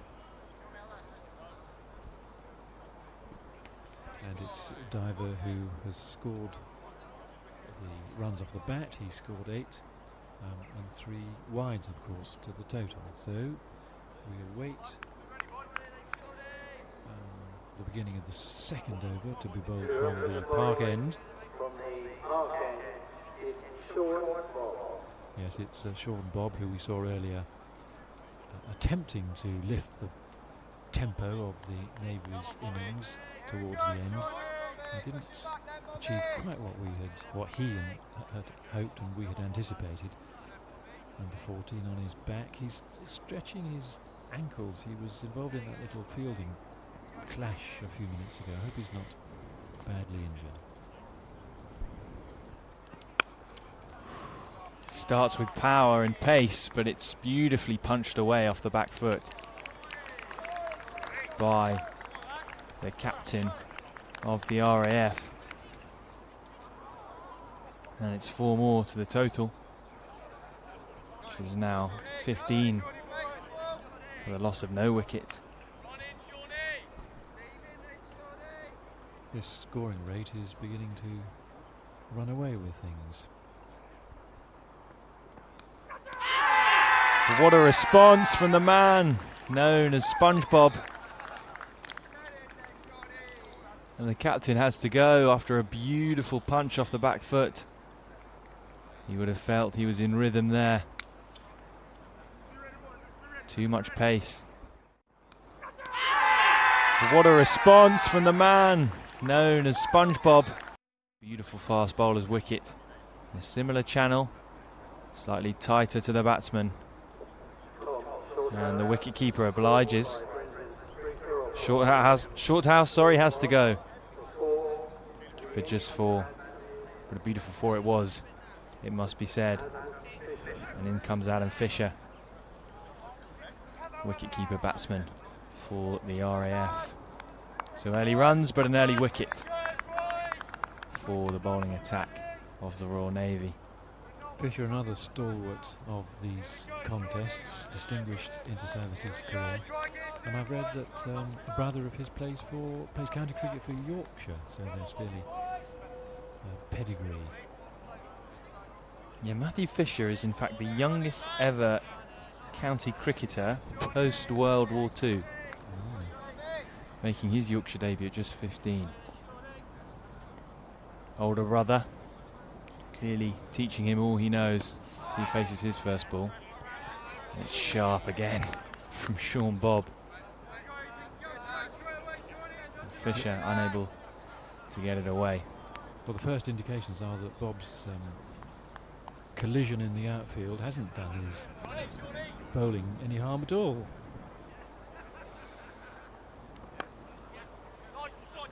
Slightly further down the leg side, and Adam Fisher tucking it away off his hip for a welcome first run for the new batsman. Just practicing his pull shot there, anticipating some snorting deliveries from Sean Bob, who lacks nothing in pace and energy and potency, as he's shown with just his second ball. A beautiful response to dismiss Shorthouse, the captain, after being flushed through the offside for 4. Bang on the money again is Sean Bob. And the fall of that wicket has brought about a degree of enthusiasm in the field amongst the Navy. They're encouraging each other. It's quite noisy from out there.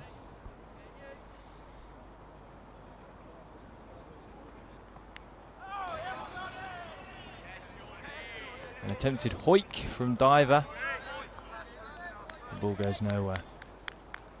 Sean Bob bounds away, accepts the applause and the high fives. Just 5 off that third over. That second over, sorry. 11 off the first, 5 off the second. 16 for 1. And the conclusion of the second over brings to an end our spell at the microphone, and will an hour to be replaced by Alan and then Terry after that. Looks like you're stuck with me for a couple more overs.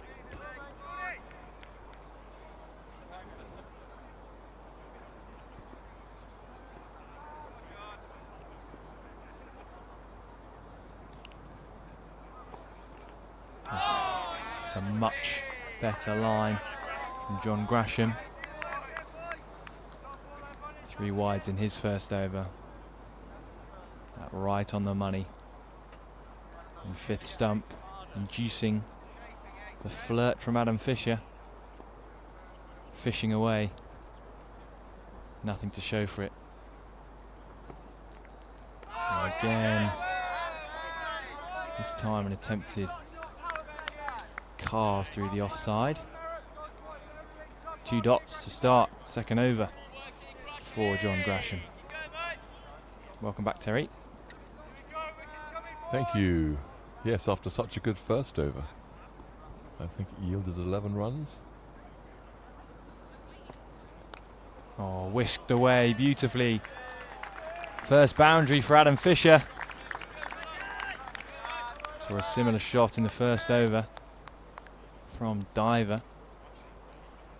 There's the left armour. Angles in, and the right-handed batsman can just roll the wrists. Yeah, Diver was very prominent in the field, and you sensed he was just a good cricketer. They got that run out with a direct hit, and timing the ball nicely. This is like proper power play cricket, whereas in the first innings it was a bit slow and stodgy.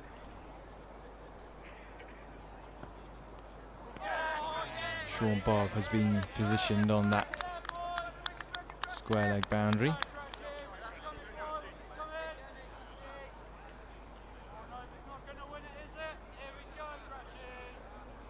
And unsurprisingly, plenty of noise from the fielding side to match their first innings effort. They were watching, waiting to bat. Picked up again. Straighter this time by Fisher. I think it's 1 bounce. 4 more as the ball needs to be retrieved down the bank. Yeah, it's probably a little bit too full in the slot, and these two appear to be seeing the ball quite well and confident to hit it on the up and play through the line or even across it in that instance. Power play batting, as Terry mentioned, with the field up. And the field now pushed back courtesy of those 2 boundaries. The man at mid-wicket stays on the fence, and because of that, Fisher can just drop it into that vacant area and take another single to end the third over. 25 for 1 by the RAF. A brutal start in response to the chase of 114. Yeah, going in 8 and over already suggests that the Royal Navy will be a little bit short, but they did lose a lot of wickets right in the middle, and probably 2 or 3 very good batsmen got out quickly. I think they were probably 20 short, perhaps. Sean Bob to continue. It's short, and it's the shot Fisher was rehearsing, in fact, during the previous Sean Bob over. Goes for that full-blooded hook, and thankfully really for Fisher, he didn't quite get hold of it, landing safely in front of the man at deep square.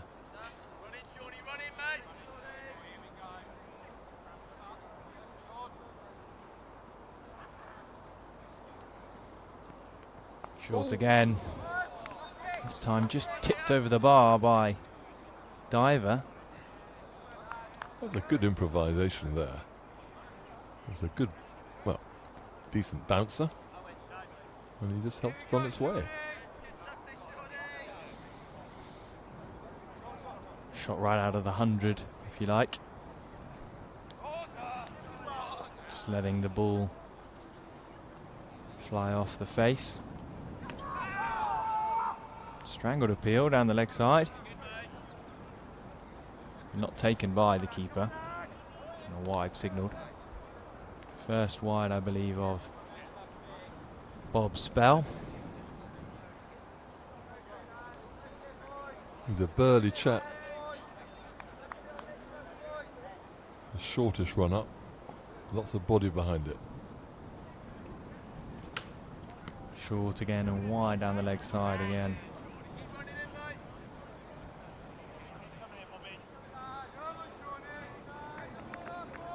So just losing his radar.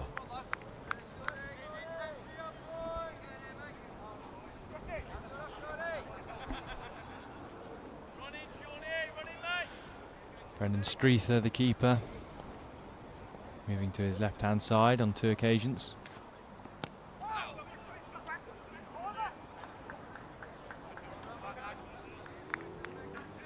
Leg by signalled. We were saying earlier, it's once a fielder is on the 30-yard circle, it is really very easy to get a single as long as the non-striker is alert, backing up and running hard.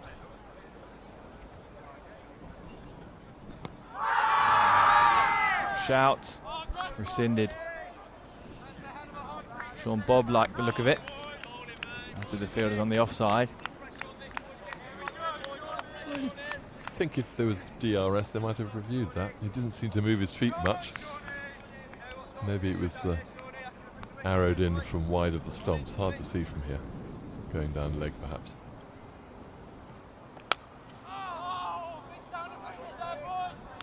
And after 2 wides, Sean Bobb ends the over. Right back on track, full of length. No runs off the last 2 deliveries. 29. Score now. Talking of DRS and international cricket where it's used, for those of you who may not have yet heard, the Old Trafford Test match was called off on the morning of the start of the match this morning because due to COVID outbreaks within the Indian team. So discussions underway as to whether that match can be replayed at another time and maybe another place, with the IPL coming up soon. Meanwhile, back at Arundel.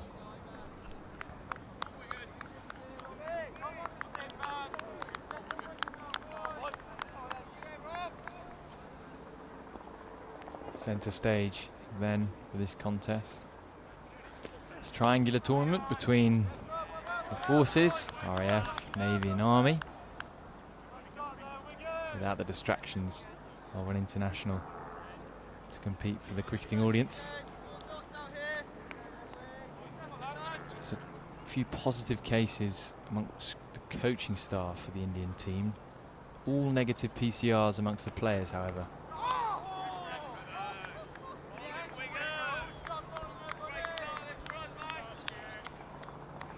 So there was hope going to bed last night that that game would take place, but a decision 2 hours before the first ball was due to be bowled. Premature end to that series for now. Oh, it's skied. The top edge and a call from the man at third man. Fell short of that fielder, Jonathan Parker, letting his wicketkeeper know that it was his catch, but neither could attempt. Hard to tell from here whether the keeper might have got there, but it was always running away from him as he ran backwards from his position, short of third man.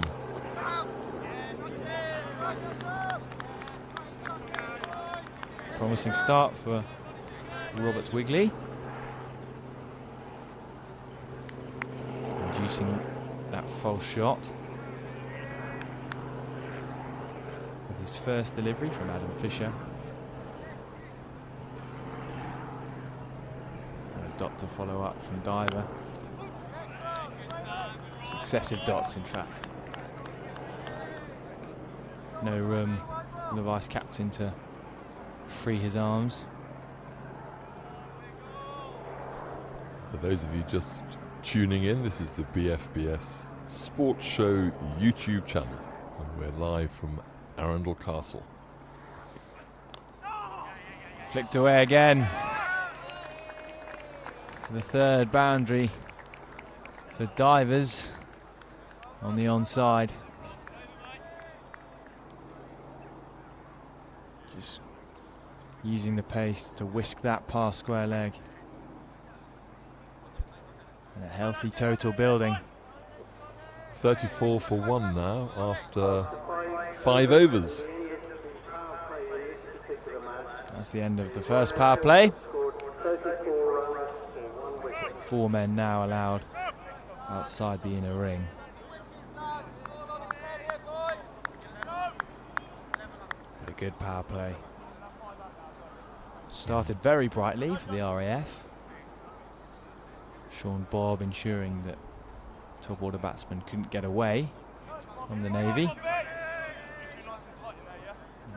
Fearsome first over that included that wicket of the captain, Shorthouse. He's in again for his third over. Another wide. Third one for Bob. His first one wide of the off stump.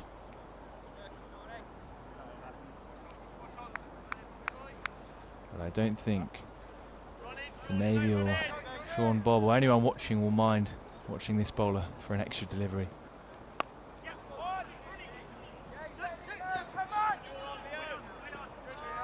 She finds the tickling edge of the batsman Fisher. Diver, who hasn't faced much of Sean Bobb so far. Look to accelerate. Good Yorker, but a good single. Intelligent cricket all round there. This is probably the fastest bowler on show, which is why you've got third man and fine leg. Back on the boundary at the castle end of the ground.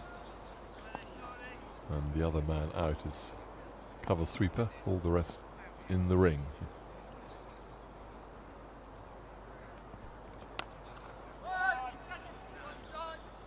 Struck firmly by Fisher. There is a man patrolling on the square leg boundary. Lieutenant Simon Morris. Well spotted. He was right behind the camera that's in front of us looking up at the scoreboard, a fixed camera, which gives us the viewers the score at the end of each over. And 4 men out.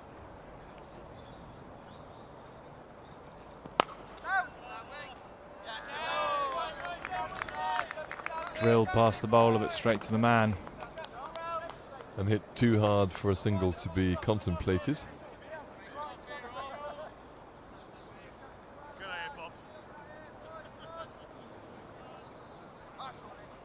One of those where you feel for the batsman that there's no run.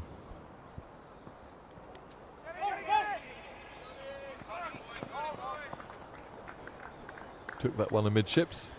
And this is a very effective continuation from Sean Bobb. Just the 2 singles from the over. The 1 wide and the 1 run off the bat. It really has afforded very little room to these batsmen.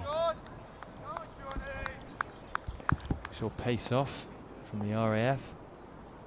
Sean Bobb is firing it down on this park end, but firing it down the leg side that time.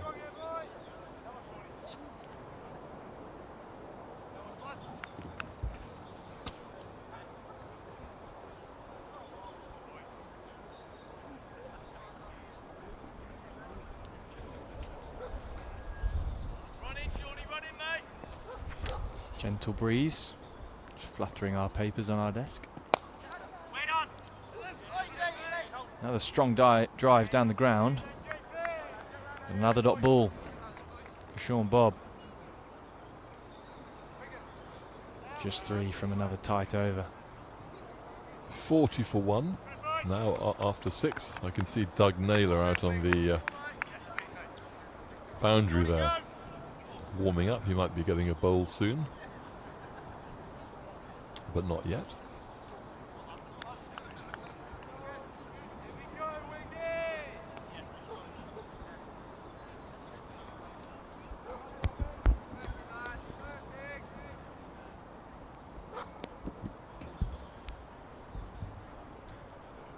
Will is leaving us, and Alan will be joining me just for a moment, and then Avinash will be coming in to replace me.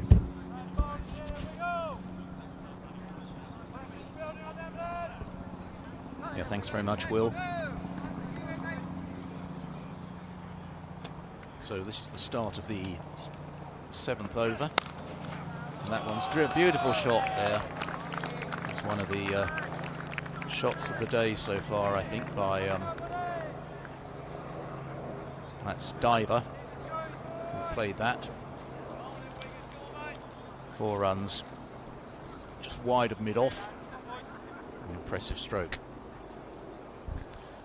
Welcome back, Avinash. Thank you, Alan.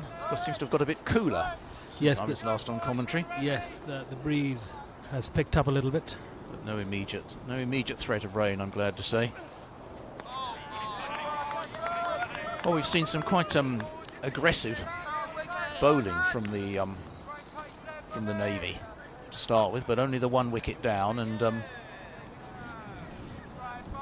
yes, I think at this stage difficult to see which way this game's going to go, isn't it? I think the RAF will be happy with the way things are going at the moment. These two going very well. Commentator's curse. You spoke a little too soon. Yes, yes. He played that straight to the fieldsman, didn't he? It was actually quite an easy catch in the end. Well, Diver had looked quite impressive actually in his stay at the crease. So that's the both openers gone now for the RAF. Yes. And a timely wicket for the Navy. Straight down the throat of the man at cover. Not a difficult catch at all. But these two had been going very well, and in particular the running between the wickets was really very efficient. Lots of singles picked up. Adam Fisher in particular was instrumental in that. When I was watching, whenever he was at the non-striker's end, he was very, very quick to start initiating those singles.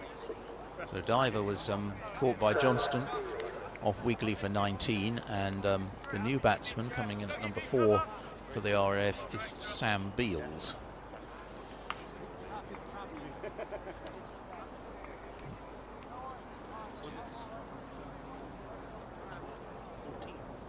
Sam Beals is number 14, that's right, yes. So Sam Beals comes to the 114. So just a reminder that you're watching this on the BFBS Sports YouTube channel, and we very much hope that you're enjoying this coverage wherever you happen to be watching. As much as we're enjoying bringing the commentary to you today. So Wigley's first success with the ball, captain of the Navy side today. And we've got the left-handed Beals coming into bat. This is the 8th over of an 18-over innings, chasing 115 is the target to win the game and effectively go into the final of the tournament, final match of the tournament against the Army. And middle stump knocked back. Indeed. No better sight for the bowler than that. It was a full delivery, and I think it probably beat him for pace of the tournament. Final match of the tournament against the Army. And what was a comfortable position at the start of this over has suddenly become a great deal less appealing for the RAF, with 2 wickets down for the addition of no runs. 44 for 3 now. Changes the position of the match somewhat. Going at 5.5 and over, chasing 5.7, so they're more or less up with the run rate, but wickets can come into play.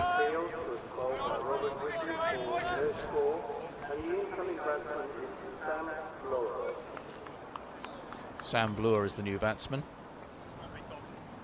Come on boys then!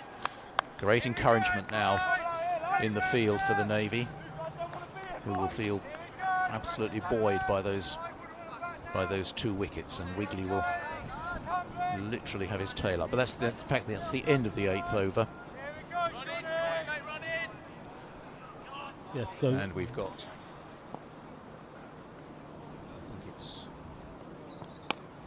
it's Bob who's actually bowling his 4 at. there you see another example of the quick single, which they've been very good at taking, Adam Fisher in particular. Fisher's looked impressive at his stay at the wicket so far. Very authoritative in his batting. He's the brother of Matthew Fisher, the Yorkshire quick bowler, who's was, I believe, the youngest player ever to play for Yorkshire a few years back when he was only 15 or so, and had a very good game against in the county championship in the last round of matches, taking 9 wickets.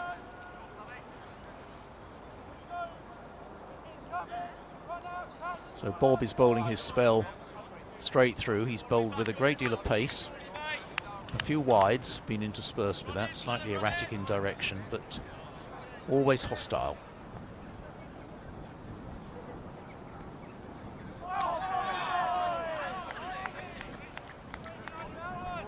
Genuinely quick bowler.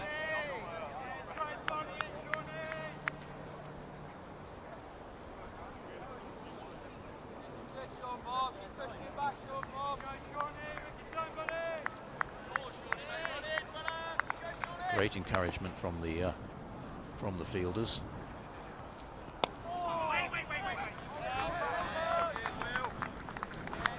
I think Fisher will probably look to keep the majority of the strike now. He's got his eye in. Having lost those 2 wickets, they'll need to get going back on the runs now. The best way for the RAF to win this match is for someone to bat through. And that one is going down leg side for a tumbling stop there. They go through for 2.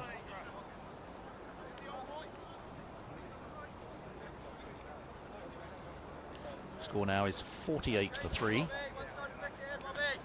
Fisher has 17. Which in the context of this match is a relatively high score. I don't think anybody's got over 30 yet. This could be tight. Had that been a direct hit, I think there would have been a question asked. Yeah, they ran that one well. It was an agreed second run. It was, and a good throw from the deep there. So that takes the score to 50 for 3. That's from 8 overs. So it's they're just about par at the moment, a little above par for this match. Interesting to see whether so far we've had pace bowling throughout. In the Navy innings, we did see that taking a little bit of pace off, and the spinners as well were quite effective on this surface. And we'll see if the Navy take that approach as well. I think that a spinner perhaps might have been introduced had those 2 quick wickets not fallen when they did. Yes, Wickets do win matches in these games, don't they? And if they can knock the top order over, it has the effect also of putting the RAF behind the clock. A wide there. Umpires have been quite strict with wides in this game, as is quite correct.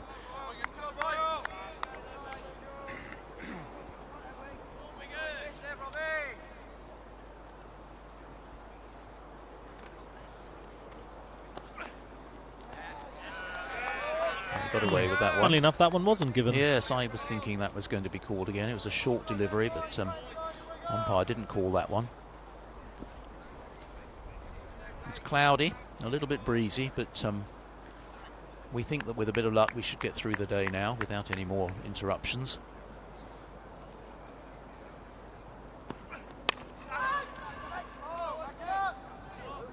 Sharp fielding there. Yeah. Fielding standards today from both sides have been very good. And great encouragement.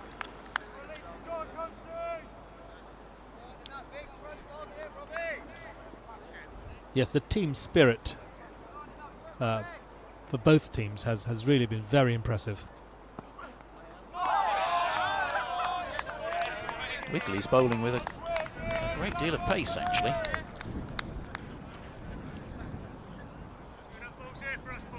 Encouraged by that bowl he bowled to get rid of Beals in the previous over. If he can direct it, then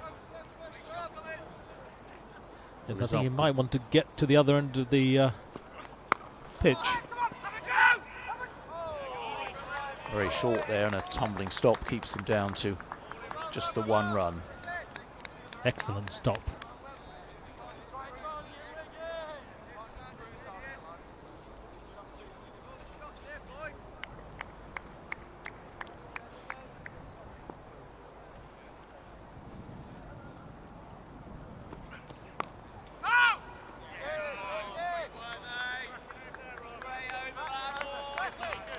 So another good over there from Wigley, and that's the halfway stage of this innings. It's 52 for 3. They need another 63 runs from 9 overs to win this match. Still very balanced, but I think you think it's very doable. Yes, you would say that. It'll all depend perhaps on the change bowling that we're going to see. Yes, I think it's one of those now. slow bowlers that you were talking about, Yes. Alan, coming on. The new bowler at the party, replacing Sean Bob, who had figures of 4 overs and took 1 for 19. Yeah, so the new bowler is Doug Naylor. Sean Bobb's figures, by the way, are 4 overs, 1 for 19. It's very good figures indeed. But we've got spin bowler on now, and that one. Oh! Well, I Cannot believe he missed that. probably need not say anything to describe that to you, because you've all seen it, and it's one of those nightmarish moments for a keeper when the ball goes straight up in the air. Looks so easy from a distance, but we've all dropped them. It was up there a long time. Maybe that's what put him off a bit, but nonetheless, an easy spill, I must say. Yeah. The result was no run. How significant will that be at the end of the game? It was Beals, actually. No, sorry, it wasn't Beals. It was I've lost it now. Beals is out, of course.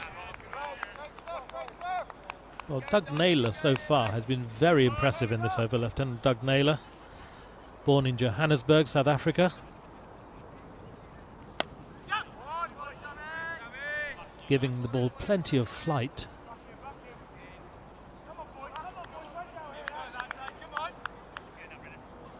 Yes, he's been very accurate so far. Yeah, just a single, I think, so far. That's right. I think we've had 4 balls in this over. Yeah.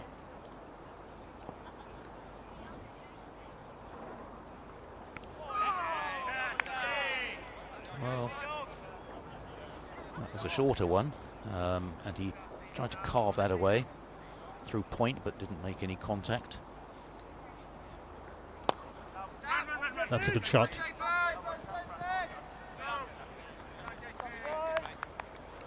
Well, 2 runs off and over at this stage of the game is a very fine performance indeed. Yes, I think a good decision by the fielding captain to bring him on. Stem the runs. 54 for 3 now after 10.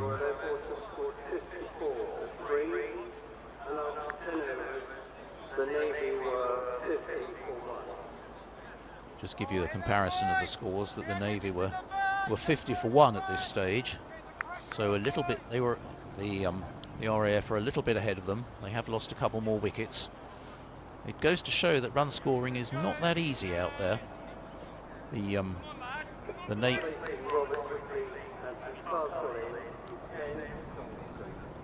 Double change now for the Navy. Ben Johnston is coming in at the castle end of the ground. Who looks as if he's going to bowl.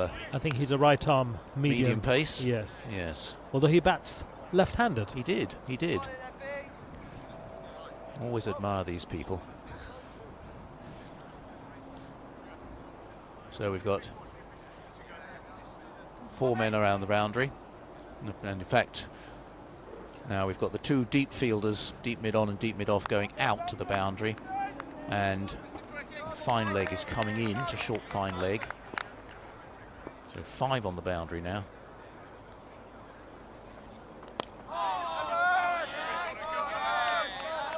So they've got to go at about just under 8 and over for the remainder of this match if they're going to win it. Shouts of Jono, encouragement from his teammates. That was a good first delivery, that one.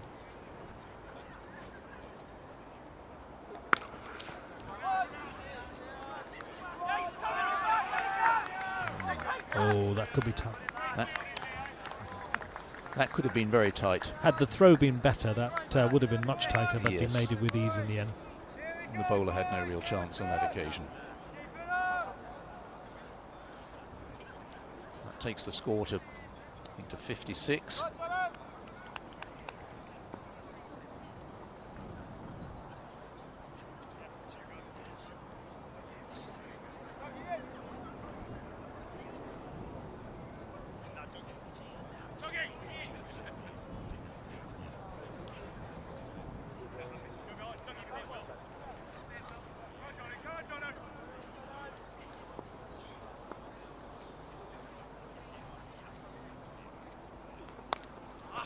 Oh yes, Fisher goes for the big hit. That's going to be 1 bounce. And then 4 runs signalled by the umpire there. Well fielded by the steward there on the boundary, or beyond the boundary. And that's has to be 1 boundary and over from now on if they're going to win this match. Good shot. Fisher's looked impressive in his time at the crease. He has. Lofts that one again. That one's into the gap. It's going to go for 4 as well, I think. So consecutive boundaries. That was a slower ball, and he took his time and lifted it over mid-wicket. Safe shot and controlled.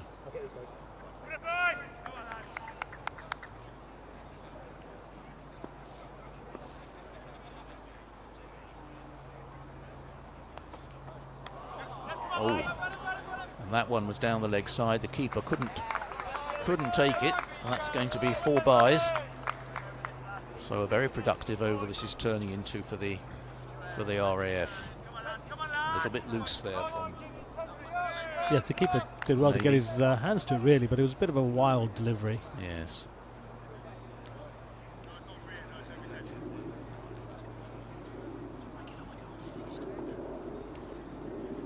So Johnston got to bounce back from that.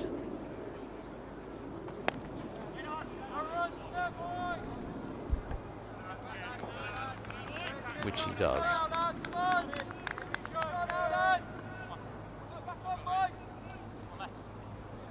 This is probably one of the most expensive overs we've seen today. Crowd hushed around the ground.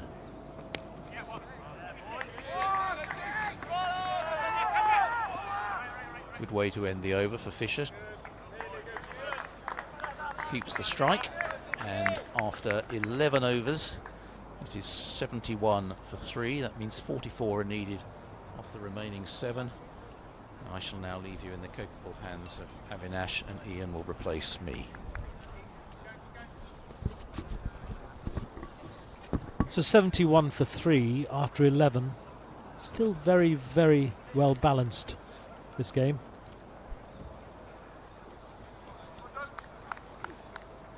And in fact, I'm going to make way for Will.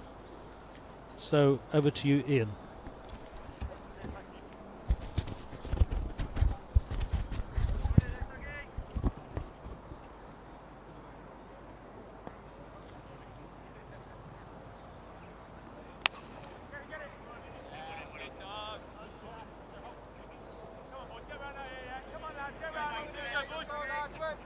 This game finally in the balance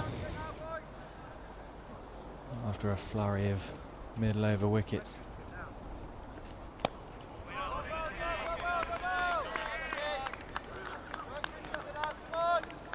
Seven overs remaining and the spinners are on.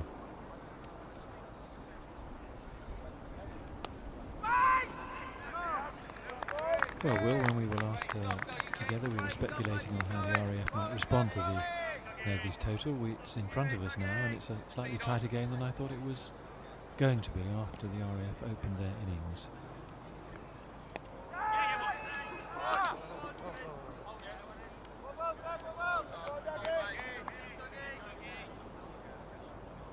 I think that's fair. Ian, it's a very promising start, especially from those first 3 overs. 25 runs. And we see a wide delivery there, very wide delivery from the off spinner. Sean Bob applied the pressure and the heat. And since then it's been an inspired bowling performance. Spoke about pace off. And the number 13, Robert Wigley, proving pace very much has its power in a T20. Batsman heaving across the line and the bails flying. Well directed, fast, full, shooting, snaring deliveries. Now a decent over from the left arm off spinner Doug Naylor, who's off on his way to the deep square leg boundary in front of the trees.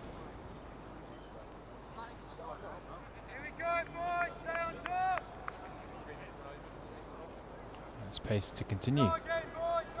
Okay, and at 75 for 3, chasing 114, 115 to win, there are 6 overs in which to score those runs. Let's see if the RAF can get there.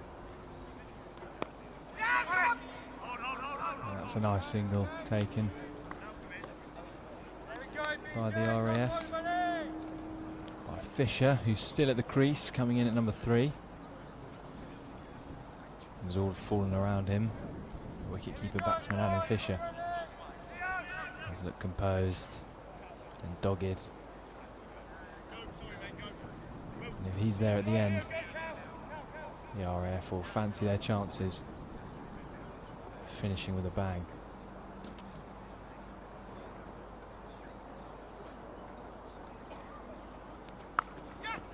Sliced away there. They push for 2 and they'll get 2. So Blore rotating the strike nicely, using the pace and the angle. 2 more to the total.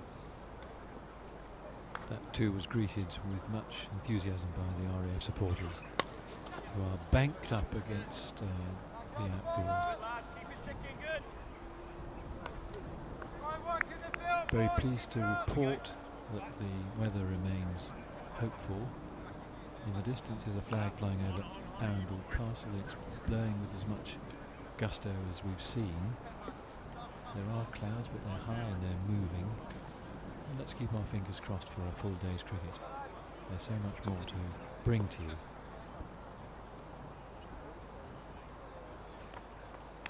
Now that sounds a little bit like an edge to me from here, but of course the wicketkeeper was hopeful, but the bowler wasn't interested, and no edge. Classical yelp from behind the stumps. Wicketkeeper standing a long way back. Bowler's quite lively. Ben Johnson it is, full again. Drilled away out to deep cover by Adam Fisher, opening the face there.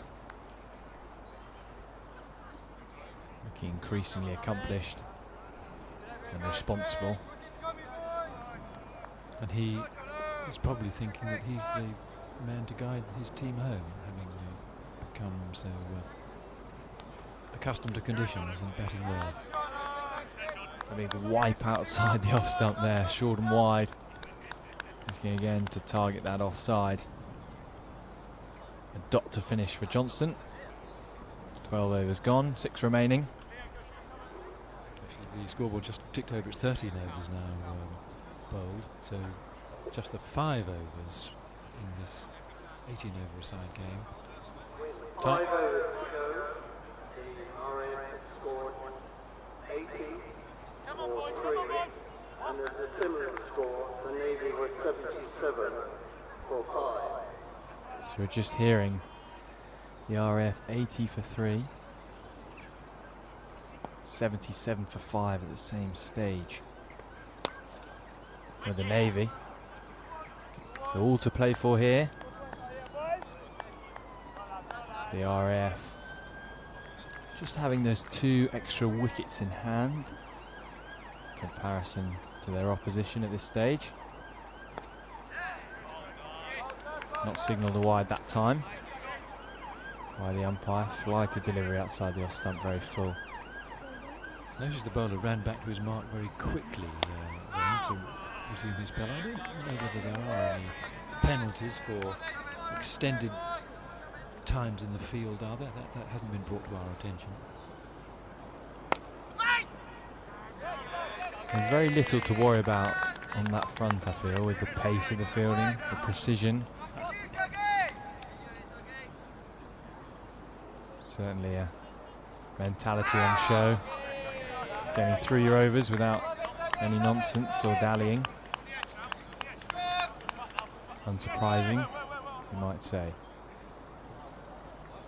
Efficiency, very much a theme of the cricket so far. Efficiency continued by Naylor. He ends a very tight over in record pace, just the one ball scored from. Just 4 overs remaining, and after that over, a little bit more pressure on the RAF, who are consulting in the middle. Adam Fisher, of course, still there on 36. This broadcast is coming to you via BFBS Sports Show YouTube channel, and I think it's possible that there may be an email address if you have any comments or observations to make to the team. Big shout from behind the stumps and from the bowler. Nothing given from the umpire. We saw a strangled appeal in the last over from this end, from Johnston. This one with a lot more attention from all concerned. The result the same, however, and on 36 Adam Fisher remains at the crease.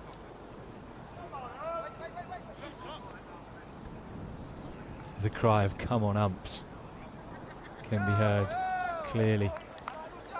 The noise coming from the crowd, the decibels are rising as the day progresses, and the tents are filling up. The hospitality tents, I should say. The cauldron is certainly bubbling. Intelligent batting from Fisher. Shy at the stumps, and a beautiful piece of athletic fielding, but it won't prevent the second run. So intelligence and dynamism all round from both sides. A nudge off the hip, a quick single, a rapid reaction, and a fine stop. And in the midst, another run taken. Such is the cricketing IQ so far of batsman Fisher. 38 he has now, and he's swinging lustily over the offside. That's clearing extra cover and running away, beating the man coming round at long off and on the cover boundary for a beautiful boundary. As Alan Radford saying next to us, a much needed one for the RAF.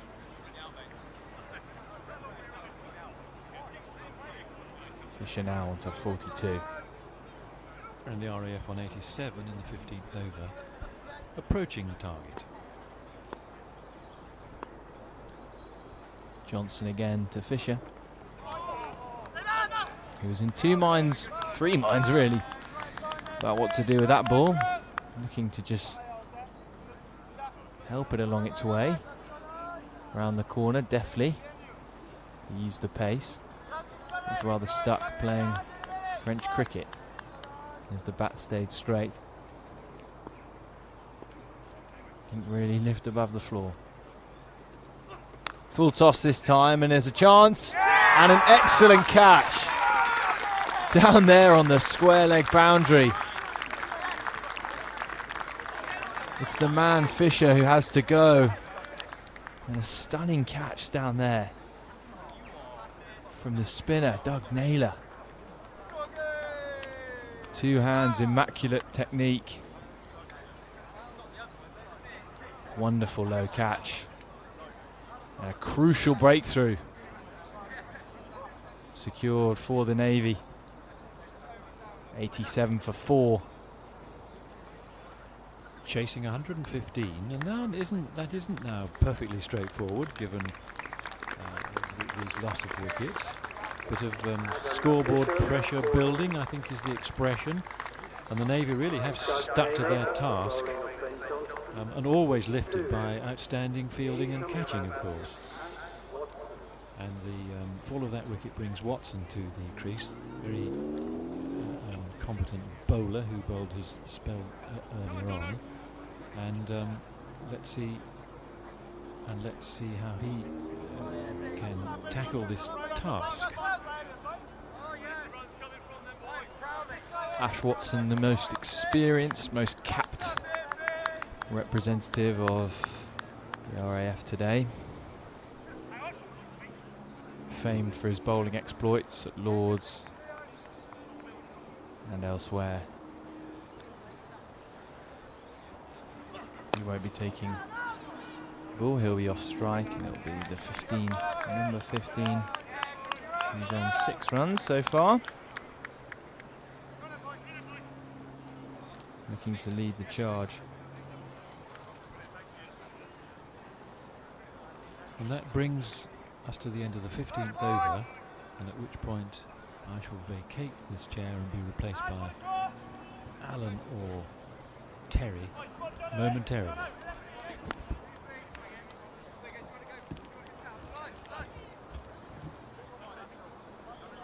So it's Blore and it's Watson.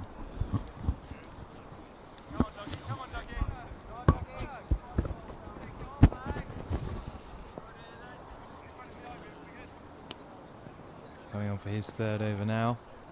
The catcher, Doug Naylor. And already a nice piece of invention on show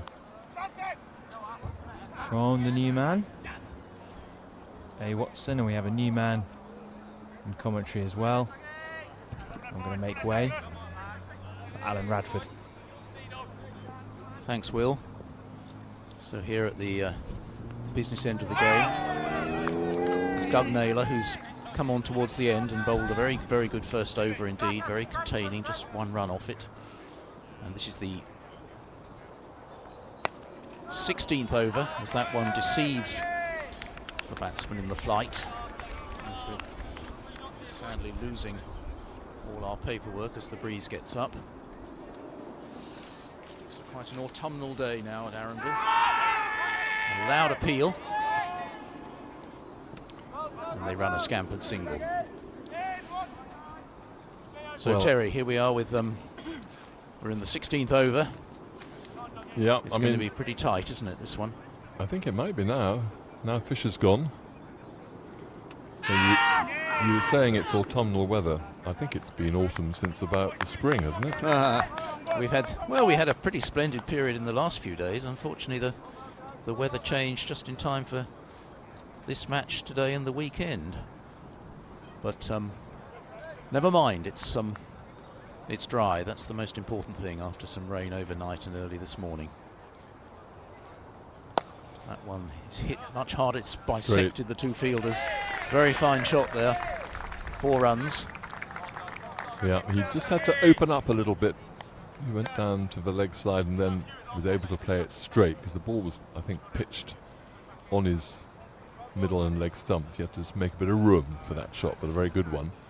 And it's now 92 for 4, chasing 115. With 2 overs to go. With 2 overs left, so this is going to be pretty tight now. They need, what, 23 to win? 23 off 2 overs. Well, that's going some. Not easy. In the context of this match, it's quite difficult, actually.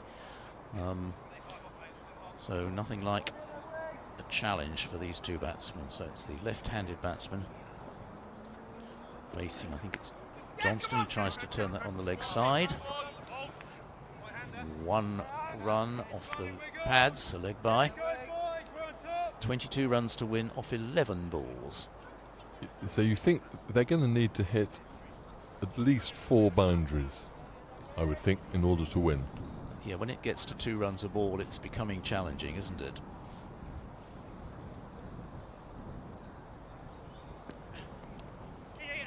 That might be a wide. It's just another leg by. Just a leg by. Down the leg side, but flicked the pad on the way through. Yep. So 21 runs off 10 balls. It's getting more difficult with each delivery.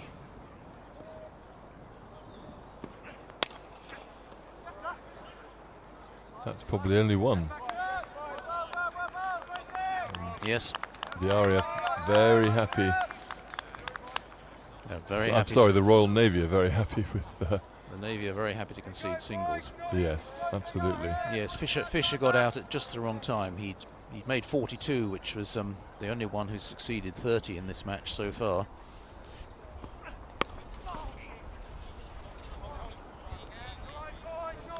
And again, just a single, so a fine over here.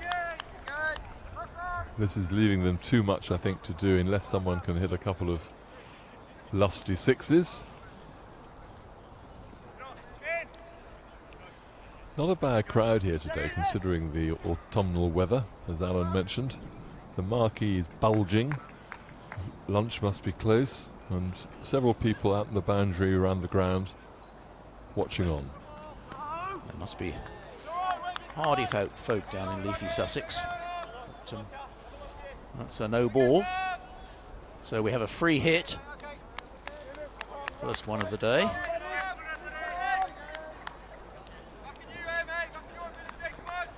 See if he can get a maximum. The answer is no. Only going to be a single there. And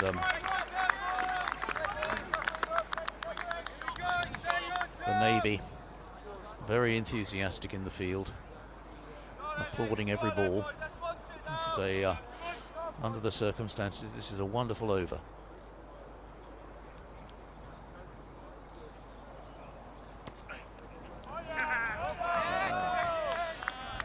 And you're right about Fisher getting out just at the wrong time, because when a new batsman comes in and is required to start hitting boundaries immediately, not easy. No, you need to have someone to bat through the innings, really, don't you? And Fisher played a fine hand. 99 for 4 means that 16 to win off the last over. Well, that's we're going to need, as you say, Terry, probably 3 boundaries now in this over. Yeah, and I think there's no super over as far as I know. So a tie will be a tie. That's an interesting question. In which case, who goes through to the which match to come? Perhaps it doesn't matter. Well, it would have to be a toss of a coin Yes, in that yes, instance. Yes, in terms of the overall result. So Sam.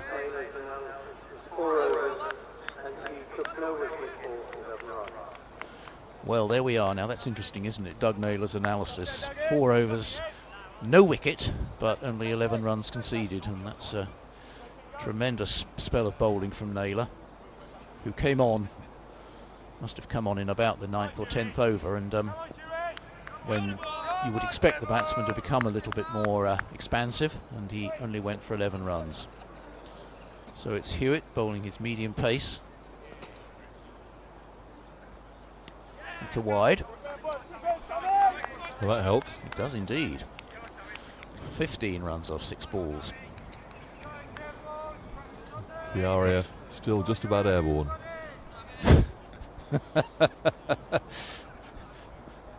But the Navy not grounded yet. And that one swished away on the leg side. It's going to go for 4. Yes. Well, sometimes you take your life in your hands, and that was justified with that stroke.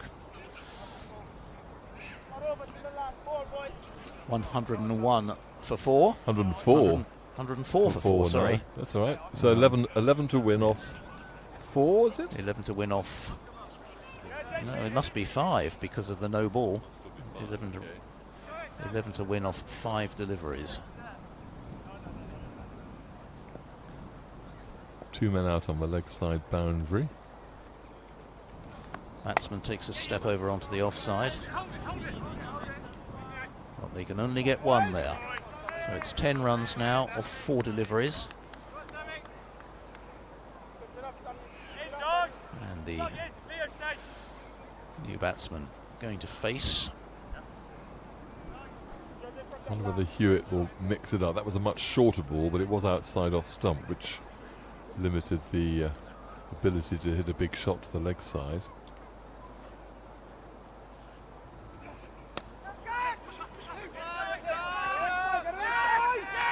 I'll get 2 here, I would imagine. Oof, only just. Only just. A good throw in from the boundary there. Some absolute silence round the ground as that ball was delivered. The tension of this match now has captivated the crowd, whatever their allegiance. So if it was 10 off 4, that makes it 8 off 3.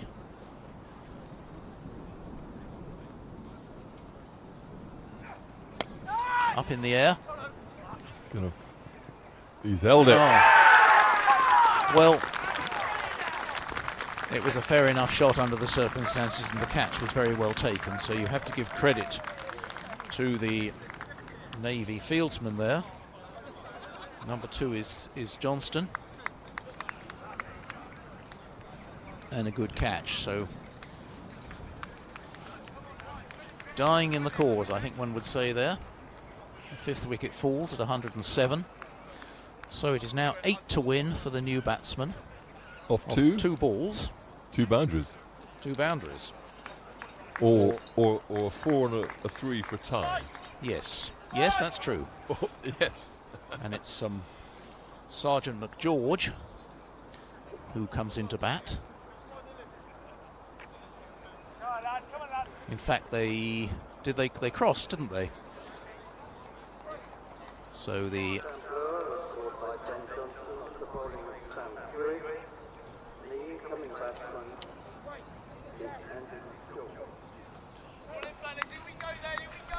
So Andy McGeorge, the new batsman, but won't be facing. And he probably rather hopes he won't have to face a ball. So Hewitt, 8 to win, 2 balls to go.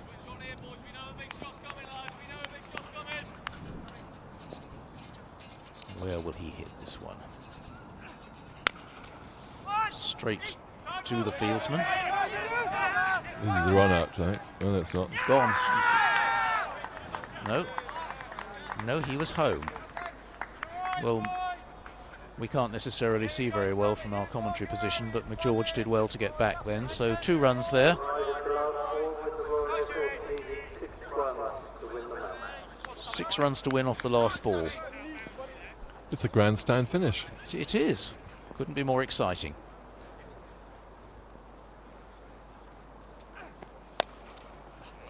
But not to be. Straight out to the cover boundary.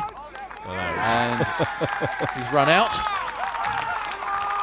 I mean, so 110 is the final score, and the Navy win by 4 runs. Well, that's an exciting first match in the Inter-Services tournament today. The Navy. That means that the Navy will now be able to take a break and go through to play the Army later on this afternoon, but the Air Force will be out again pretty well straight away. I think for we'll a match against the Army. Yes, I think the next match will start in probably around between 20 and 30 minutes. So we'll probably be taking a short break shortly. Players shaking hands, coming down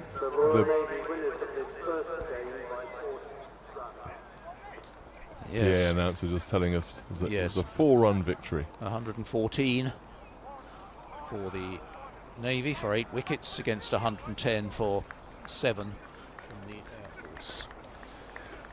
So you've been watching the first match of the Inter-Services T20 tournament on BFBS Sports YouTube channel. We'll be back in around 20 to 25 minutes time for the start of the second match.